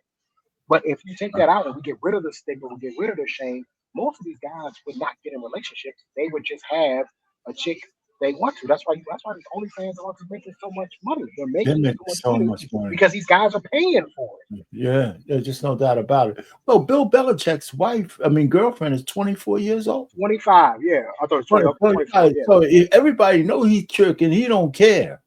He got all this money. He don't give a damn. Shit, he got more money he could spend for the rest of his life. I might as well spend it on the honey. While everything Al Pacino's baby mama was like 28. Come on, man. We know what's going on there. We know what's going on there. Like, let's get past this stigma of men paying for women. It's my personal belief that beauty is not free. And it's my personal belief that women are not free. And if you want a beautiful woman, and you want a woman that's going to, get down on a more regular basis, it's probably going to cost you something. It's going to cost you money. It's going to cost you something. It may not always be money. Yeah, it's going to cost you. It could be attention. It could be time. It's going to be something. Well, but listen, let me ask you. Isn't that part of the nature? If we took it to the wilderness, right? The lion, right? He bangs out all the women, all the lady lions in the pride, but it costs him protection. After he fights to the death. Right. He got to fight to the death to get the fight to do it. Got to kill everybody around him. He gets some ass. He has to kill the alpha male to get there. That's right. You take penguins. Penguins go and go find the biggest rocks they can find to present it to the female penguin so he can get a little piece. Right? Yeah. Peacocks work on their feathers for a whole year so that they can do what? Put the feathers up so they can this is even in nature. It's in nature. The box ain't free. Price to pay. It ain't free. It's a price to pay. It's a price to pay. Get a grip, man. You said I can't even count. My price over My wife might say the same thing. You ain't know about my price. But your price wasn't as much as mine, baby. Just stop. Just stop it. You know what I'm saying? Don't even try that. Anyway, I got this one for you. Okay, let's go ahead. Megyn Kelly's going to talk about the Duke lacrosse. It's such a crazy story on so many levels, you guys. And Let's for hit a me couple of personally, minutes it on has an additional layer because this is the story on which I cut my teeth as a young reporter at Fox News. Many of you may remember that. I actually heard a lot of people, saw a lot of people tweeting at me and emailing us saying they do remember our coverage because it was not only a massive travesty of justice, almost, but it was a massive travesty of journalism. And virtually everyone was sinful. I will be honest, I don't remember anyone other than yours truly and Dan Abrams at Court TV at the time, reporting honestly on this case, reporting accurately on this case. Everyone else in the media rushed to judgment because what was alleged in this case, for those of you who were not around or too young to care, or it's just been a long time, was that on March, I don't remember the date, but in March of 2006, 3 Duke lacrosse players gang raped a woman of color, a Black woman from Durham, North Carolina. That's where Duke is located. And Durham has a not well-off side of town, and it is a minority town. So these are 3 white boys at Duke on the lacrosse team and 1 Black stripper who claimed she'd been gang raped by them. I mean, just in those allegations alone, you can see and feel how explosive it was and would have been. And it allegedly happened at a house in which the Duke lacrosse team was holding a party. So it wasn't just these 3, it was the team. And this hit the media like wildfire. They loved this story. Now with retrospect, we've got some, 19 years of dealing with this version of the news media under our belts. So you're not surprised to hear that given those dynamics, the racial differences, the class differences, the gender differences, that the media rushed to judgment against these boys. But at the time, believe it or not, we weren't like that yet in the media. We weren't used to the media doing this. It was still a time in which we tended to be more judicious in our coverage and careful. And this was the before and after moment at which we abandoned that. It really was. This was the seminal moment in the media leaning into what we now know as wokeness when they looked at cases and stories like this one. It was. Let me stop it there for a second. Now, this case was huge, right? Because there's so many bodies in its wake, right? There was, it destroyed. It was, 2006? Everything. Duke in his pristine reputation, everything. Everybody went down, man. It was tough on one lady's lie. And I got some more about her coming up, but just on one lady's lie. And that's right. This is where Megyn Kelly made her bones. She actually made her bones on that. So I got a little bit more I'm going to play of her, and then we're going to get to Magnum, whatever her name is, Magnum. Anyway, so, and her mea culpa. Unbelievable. Let me move this along.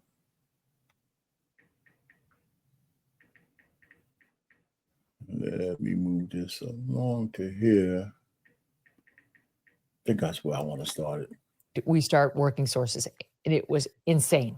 So many crazy things happened when I was down there. One night we were trying to find her. She was impossible to find. She had gone underground. She accused 3 boys of rape, and she went completely underground. No one could find her. No one's even trying to find her because they just wanted to believe her story. And what we did to find her, we went into this strip club after strip club. It was hilarious, actually. because we'd walk in, we try to act like civilians so they wouldn't mark us as press. And I mean, we were 2 steps into the door of these facilities and they'd say press. And my team looked at me and said, "It's you." They said, "We're their bread and butter." They would never suspect us as press. Anyway, we had many funny conversations with these strip club owners where I got my fake strip club stripper name, where we asked the one guy, what do you think, what would my name be if we got up here? And one of my guys said something like, "How about sugar?" And he said, "White confectioner sugar," which is like the pastiest sugar there is. I don't think it was a compliment. Anywho, on we go. That's just one memory I have. She was sat down by the police and given a photo lineup of the Duke lacrosse team. That was her allegation. I've been gang raped by Duke lacrosse players. And so they gave her the Duke lacrosse roster, which is not an appropriate lineup at all. That's accepting that it was definitely somebody on the Duke lacrosse team. Any sane person would have put in, at the police station, would have put in non-Duke lacrosse players, plenty of them, into a bigger lineup and asked her to choose. Well, it turns out she failed even the stacked test that they gave her and was unable to identify anybody.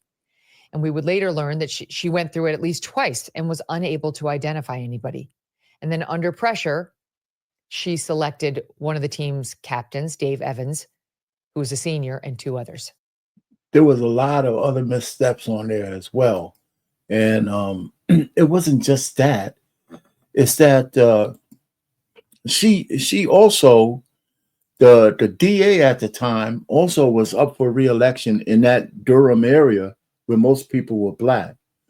So he wanted to, so of course, in order to get reelected, he would get 4 or 5 more years, which would have bumped up his pension to a whole nother level when he retired. So he had incentive to just do whatever he did. And there's some more salacious stuff that he did, but so he wasn't an honest broker either. And in the next video, we'll find out that, you know, he got indicted and convicted. So it was a bad thing all the way. The athletic director, the players. Now it turns out that they turned out to have gotten some settlements out of Duke and some other places, and their lives was Arrested Development, of course, the stigma, but they got millions in their pockets, and they're all professional men now with their own families and all that kind of stuff. So it didn't destroy them for life. But going through that, they were facing 30 years in prison. 30 years, 1 woman, 1 lie.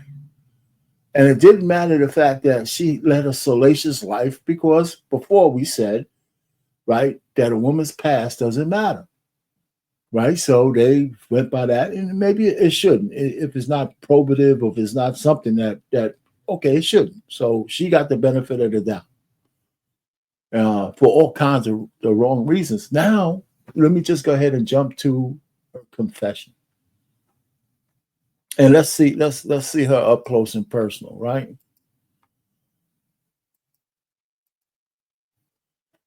This is it. Years later, Crystal Mangum says she was lying the whole time. I testified falsely against them by saying that they raped me when they didn't, and that was wrong. And I betrayed the trust of a lot of other people who believed in me.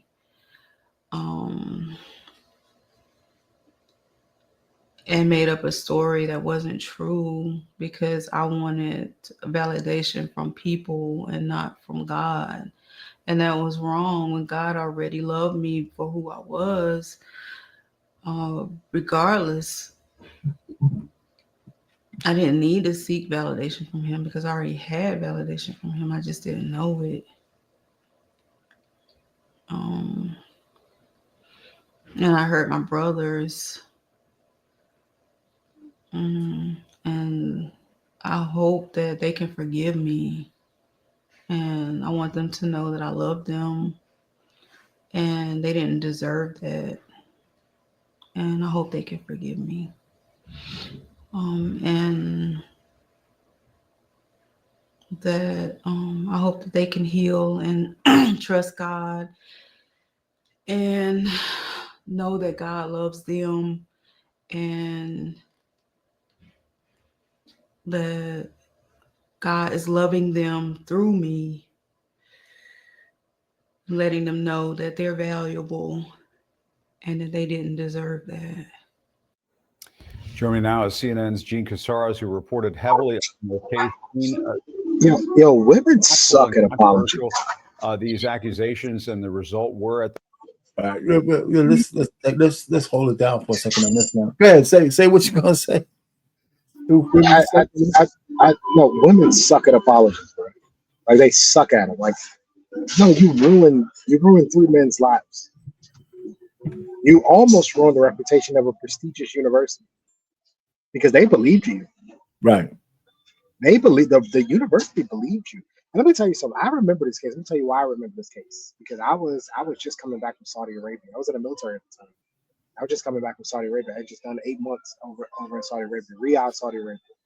Okay. And when I got back, I thought, like, hey, we're going to, everybody gets together, hangs out, and, and none of the guys wanted to go to a house party. None of them. And it was because of this case. That's how popular this case was. And this was 2006. I was in Alaska. So this was all the way up in Alaska. The guys were like, nah, we're not going to no house party. We're not going to anything that will isolate us with women at all. Like, we can play poker, we can go to a pool hall, we can go bowling, but we're not going to any. And they were dead serious. They were not going to put themselves in positions because even then they didn't believe the story. Now, I want to be clear. Most everybody believed that these boys did it. That's just the facts. There was very few people who didn't believe that they didn't do it. Majority of the people, just like the Central Park 5, majority of people believe that they did it. Right. You know what I mean? Like, it's just it is what it is. But I'm glad that they were able to get some reprieve from Duke University. They all got $20 million off of Duke University. They wound up suing Duke University. And I'm glad that worked out for them. But I've always found it funny that when a man lies, typically the only person that gets hurt is the man who lies, for the most part. Right. But when a woman lies, there's like catastrophic events that happen. Like, people's lives get jacked up behind this. Like, when you think about it, you got three men and their families. Right. And then the attorney ends up in jail. Just because he's trying to prove the case. He doesn't want to be wrong. Right. You know what I mean? So he ends up in jail. And then, not to mention, she's giving this interview from prison because she's in jail. She's in prison. She's serving 14 years on a second degree murder. Right. Yeah, she deleted her boyfriend. All of these people's lives are affected off of one lie.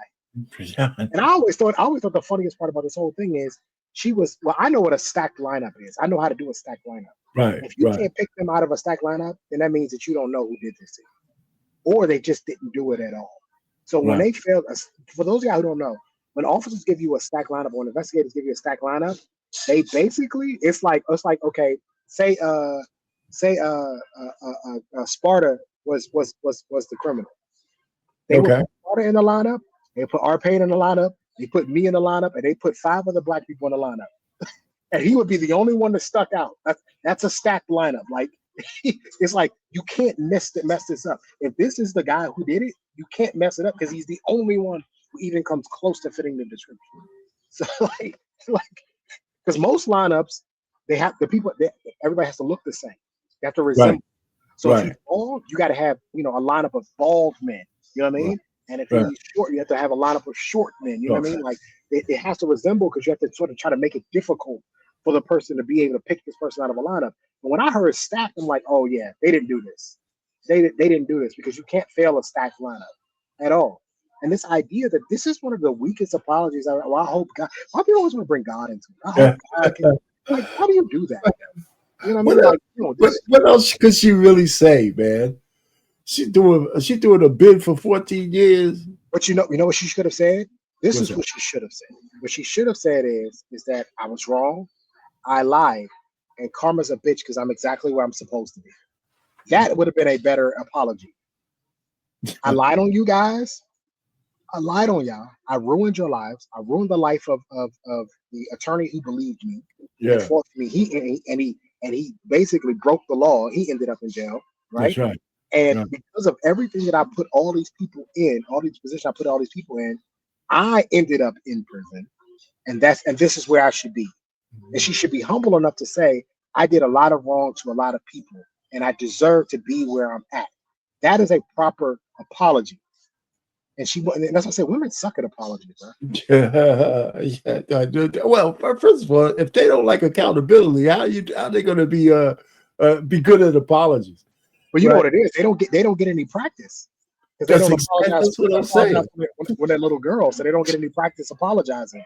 Boys are always apologizing. That's so funny. Listen, I'm not gonna play any more of the video because we know it. You know what? One of the deciding factors is that they actually did a DNA test on the chick. She had 5 different semen samples in her. 5. Who does that remind you of? What case does that remind you of? Kobe Bryant. Oh, that's right. Kobe Bryant, the girl who accused Kobe Bryant, had 4 different men's semen in in one pair of underwear. Yeah, and none of them belonged to any 3 of those dudes. Right. Yeah. So think back for a second. Think back. Wait, hold on. Let me just say this. Go ahead. Hold on to that. Right. Don't forget the thing. I'm not that old as you. I remember. It was an intern who actually went through and read the reports. He read the reports. The evidence is right there. Even their defense lawyer, I don't know if there was a defense lawyer. He actually read like a young dude. He said, let me go through this shit. And he found that information, which they were holding back. And he elevated. But go ahead. Spawn. If you remember years back with Michael Jackson, all these accusations came out about him. Yeah. Again, I'm not saying he did or didn't. I'm not a judge. I wasn't there. I don't know. I'm not going to say he was either. But I think it's funny when they're always going after men who have money. Keyword money. And I agree with her comment. She's not fucking sorry. She was like, oh, well, I said it. I did it. And it's over with. Oh, well, shit happens. That's not right either. Okay, so she did this. What's her punishment then? Well, they can't punish her anymore. And the problem is she's being punished because she committed she deleted her boyfriend, right? So she's in there for 2nd degree. But still, if she didn't do that, she would be walking the streets. If she didn't do that, they'll get in jail. She'd be out on the streets, just like nothing happened. I mean, destroyed lives, university, and no reprisal, none. Our Payne. If she was free, she wouldn't have admitted. She wouldn't have admitted. That's right. Still took it to her grave. Yeah. She would have never said. That's the difference. Is that they can't punish her again, right? She's already in prison, and by the time she gets out of prison, most people will forget about it. But I'm gonna be honest with you. I'm petty. The day she steps out of that prison when she gets released, I would have my lawyer giving her a civil case. I'm gonna make her life hell. She's gonna be paying me every month until she dies. When she gonna be paying you with sandstone? I don't care. I don't care. To me, it would be enough to know that she has to pay me every month until she's no longer breathing for what she did to me. And here's the thing. Again, that stink doesn't go away. No, it doesn't. Those men who are married now, I guarantee you. There's somebody who says to their wives from time to time, well, you know your husband raped that stripper. You know what I mean? Like, I'm sure it comes up. Well, when you put their name if you put their name in Google, it's going to come up that they were embroiled in this case. And they were innocent. And there's no coming back from that, man. That's what I'm saying. So, all right. So listen, let's go down to solutions, a little bit of solutions. What are the solutions to this thing? I mean, not solutions, but what can we do? I can't even say pay for it because they did pay for it and they still got in trouble. They still pay for it. So I had 2 things I thought that came to mind. One, that I really think that when these kind of cases come up, especially with celebrities, there should be anonymity for both the plaintiff and the defendant. That there should be a point at which, when we're just gathering evidence, or we're going to make an indictment or civil libel case or a criminal libel case. Until that shit is done, I don't think either party's name should be mentioned. Because even if we're thinking about in a certain area, the court of public opinion impacts the jury, it's hard to say it won't. It's hard to say it won't. You mean like super redacted? Super redacted. Like nobody. Yeah. There's got to be something that protects the guy who has to defend himself. Like, how is it if Jay-Z is already? I mean, listen, the voir dire process is not fair enough to weed out the people who might be jaundiced about what they heard for the defendant. Maybe for the plaintiff, you could find somebody. But for the defendant, who like Jay-Z, who maybe people are jealous of, envy of, can't stand him, I don't think it's that easy for you to clear out the voir dire. So I think that's the one thing. The second thing I really think is that, like you said, Trey, before you cut out, was or took a break, is that whoever, if you caught lying, you should do the time. You should do. So what say you, Sparta? You got anything to add to the list? What should happen? I think she should go to jail for that. And like, you destroy a man's life for no fucking reason. You should do some serious time. I'm not talking about like 6 months or a year. I'm talking about like maybe 10 and up. A minimum 10. And do like some, upstate hardcore. And they're going to teach you a lesson right in there. Simple. Because when I worked for the prison, I heard some horror stories, and I saw some horror stories too. Whatever you see on TV actually happens. Right. Trust me, there's a last place you want to be in. And when Trey comes back in, he will probably, back me up on that. But yeah, whoever, it should be a law. And if they catch you lying or you come out clean later on. But again, if you make a law like that, nobody can come out clean. That's the fuck up. The laws are already on the books. It's not making a new law, right? It's at the discretion of the prosecutors, right? So because you are obstructing justice, you're making a false claim. Some people are writing. Well, some people are signing affidavits, right? So there's a lot of stuff. You probably could put mail fraud in there. You could probably put, making a false claim on a public document. You could do all kinds of shit like that. And they don't prosecute them for whatever. I mean, the reason for that is not, that it somehow is going to deter women who are telling the truth from coming forward. That's bullshit. Because if you tell the truth, right, and you don't win the case, that's not synonymous with you lying. You just don't, it's nowhere near synonymous. All of a sudden, they're not going to say, well, if you don't win, we're going to put you in jail. So you don't say anything. Those two things are not, I don't want to say mutual. I think mutually exclusive. One doesn't mean the other. Let's put it to you that way. So I think that the fact that, bringing the case, still, regardless, once you get over the trauma and all that kind of stuff, this notion of being punished by people who are lying, it's not going to stop a woman who's actually been assaulted from coming forward. She's not coming forward for different reasons, not because she's afraid she might go to jail if the guy doesn't get a conviction. I don't believe that that's true, and that needs to be challenged. And now that we have so many women who are DAs and prosecutors and AGs,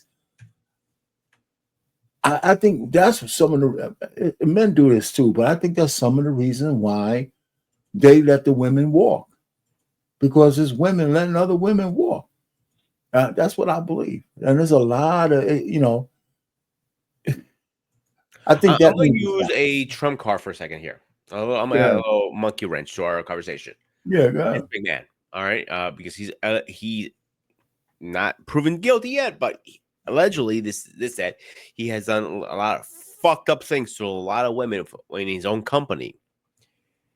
Again, Jay-Z? No, Vince McMahon. Say that again.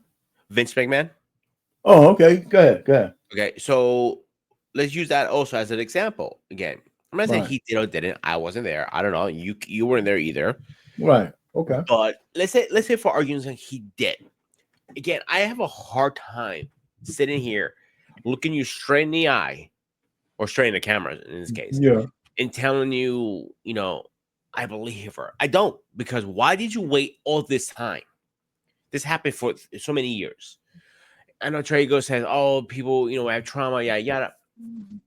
I don't personally.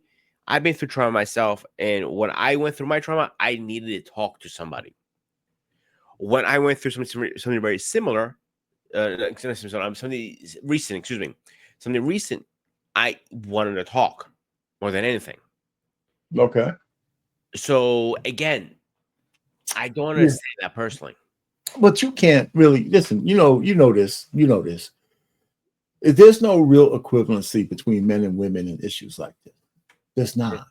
Now there might be if we're talking about a man who's been sexually raped, right? That's probably as close as you can get to a man not wanting to, disclose what happened to him, like a woman who's been raped, right? Because that one, the shame of admitting that and then putting that on in a court and in front of your friends and your family and everybody's going to know that you got butt banged. That right there may be raised to the level of for a man saying, "Listen, I got punked out. I'm not letting nobody know." But right, you saw. You saw Pulp Fiction. Ving Rhames wasn't going around saying, "Hey man, the guy had me in the basement and shit." He said, "I would just get in for your ass," and that's it. Did you ever saw Pulp Fiction? A long time ago. Oh man, shoot, man, everybody knows that scene, man. That shit. I'm surprised with all the movies you show. I'm surprised you don't know that's back and forth. No, anyway. I watch so many movies. That's the problem. But anyway, so the real point is, I hear what you're saying, but for the most important, rank and file men don't experience trauma very the same way as women do. I don't think we do. And we could. I'm not a psychologist, but I think that Trey is more right than wrong when he say it might take women time to, but it's hard when it gets to like 20 years and 25 years, and all you bring in is a civil suit. It seems more like opportunism than anything else, right? That's what it seems like, So there's a reason for statutes of limitations, and I think that when you remove them, you can't cover for all of the bad things that happen when you remove something like that, because it makes sense for things come under statutes. Anyway, so. I appreciate you coming up, man. Anything else on the topic you got? Chat. I appreciate the chat, man. Going back and forth a little bit on the topic. It's not an easy one, and I want to end with saying, listen, if a guy hurts a lady, he's found, liable or guilty, he should do whatever time that he gets, right? But this whole notion that believe all women when they say something is part of the feminist outcry that got exasperated by the Me Too movement.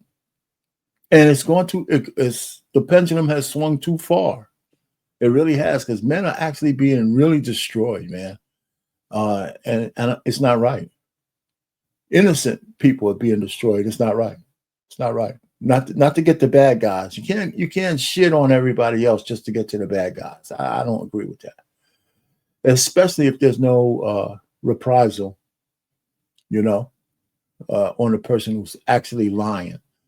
So with that, anybody else? Nobody else came up, man. Trey's gone. Hey, thanks, Trey, for popping in for the second. Thanks, Sparta. I know I didn't see the show last night. I was doing something else, but. How did that go? The good one. Oh, actually, you missed a good one, bro. Yeah. Let me ask you. You're a veteran, right?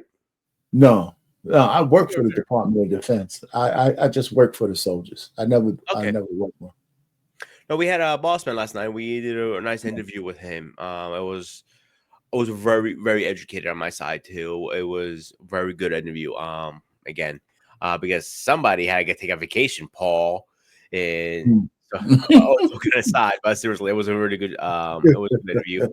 I'm looking forward to bringing him back for a part 2 of it, and hopefully Paul will be back by then.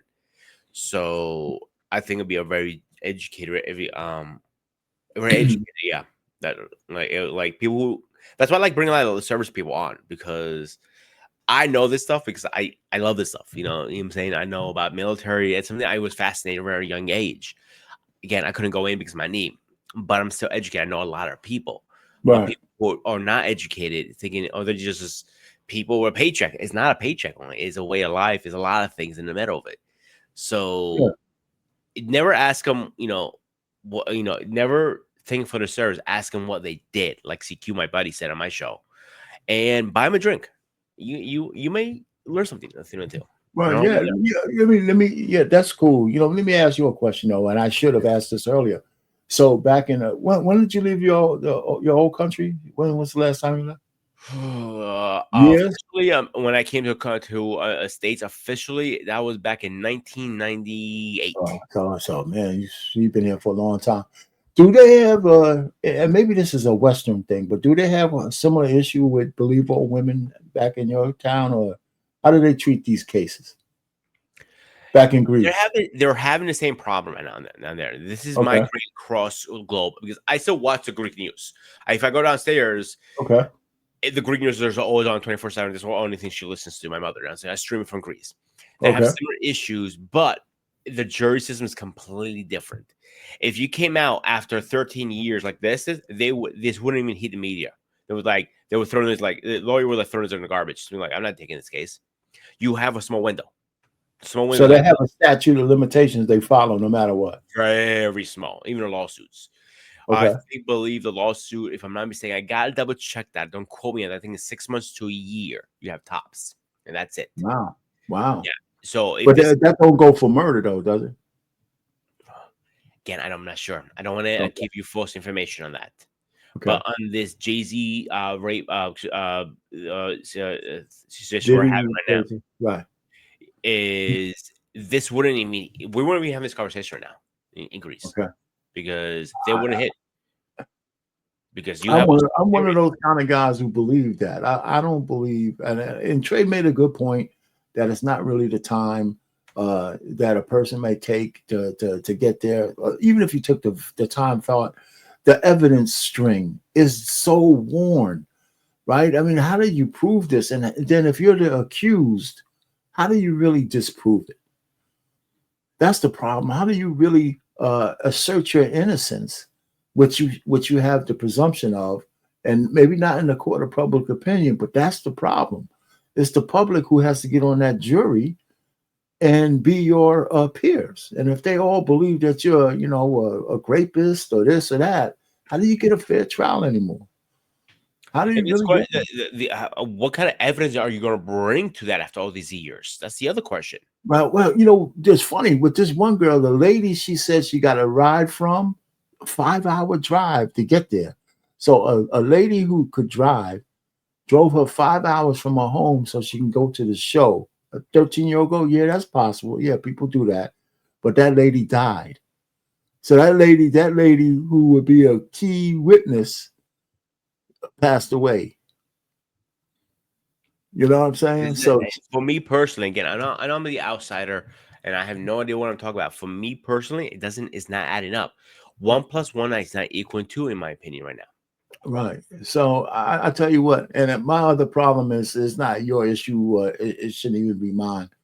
But I'm really, really disappointed in the melanated people who are so anxious to destroy any black people who made it in any way. Maybe Jay-Z is a prick.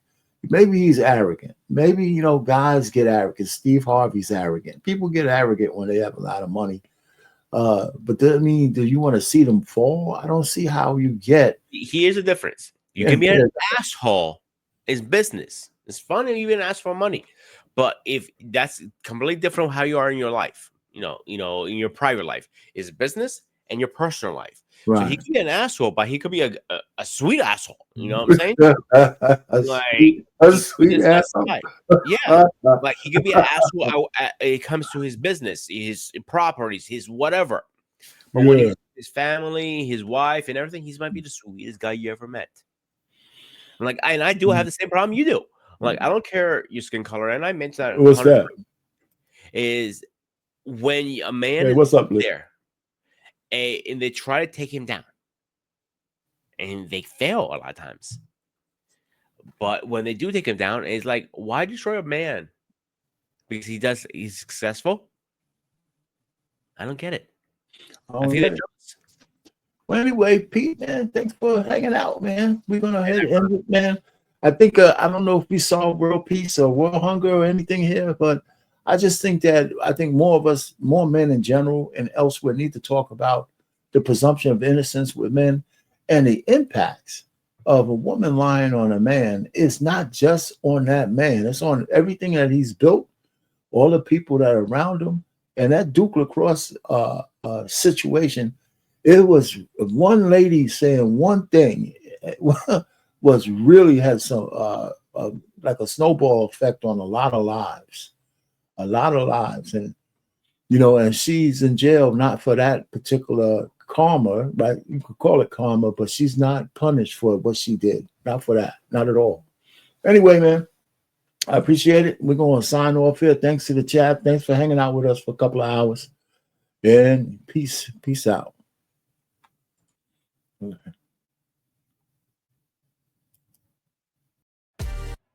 All right, guys, another one in the books, another great episode on the Black Men Unfiltered Network. Listen, we're doing the thing over here. So, guys, do me a favor. Hit the like button, hit the subscribe button, hit the share button. Also, if you want to donate to the channel, which helps the channel, hit your boy Cash App. It's scrolling right here, right there, at the bottom of the screen. And support the channel. But we're happy that you're here, and we look forward to seeing you on every episode. So hit the notification button so you know when we go live. Thank you again, guys, for watching. We out.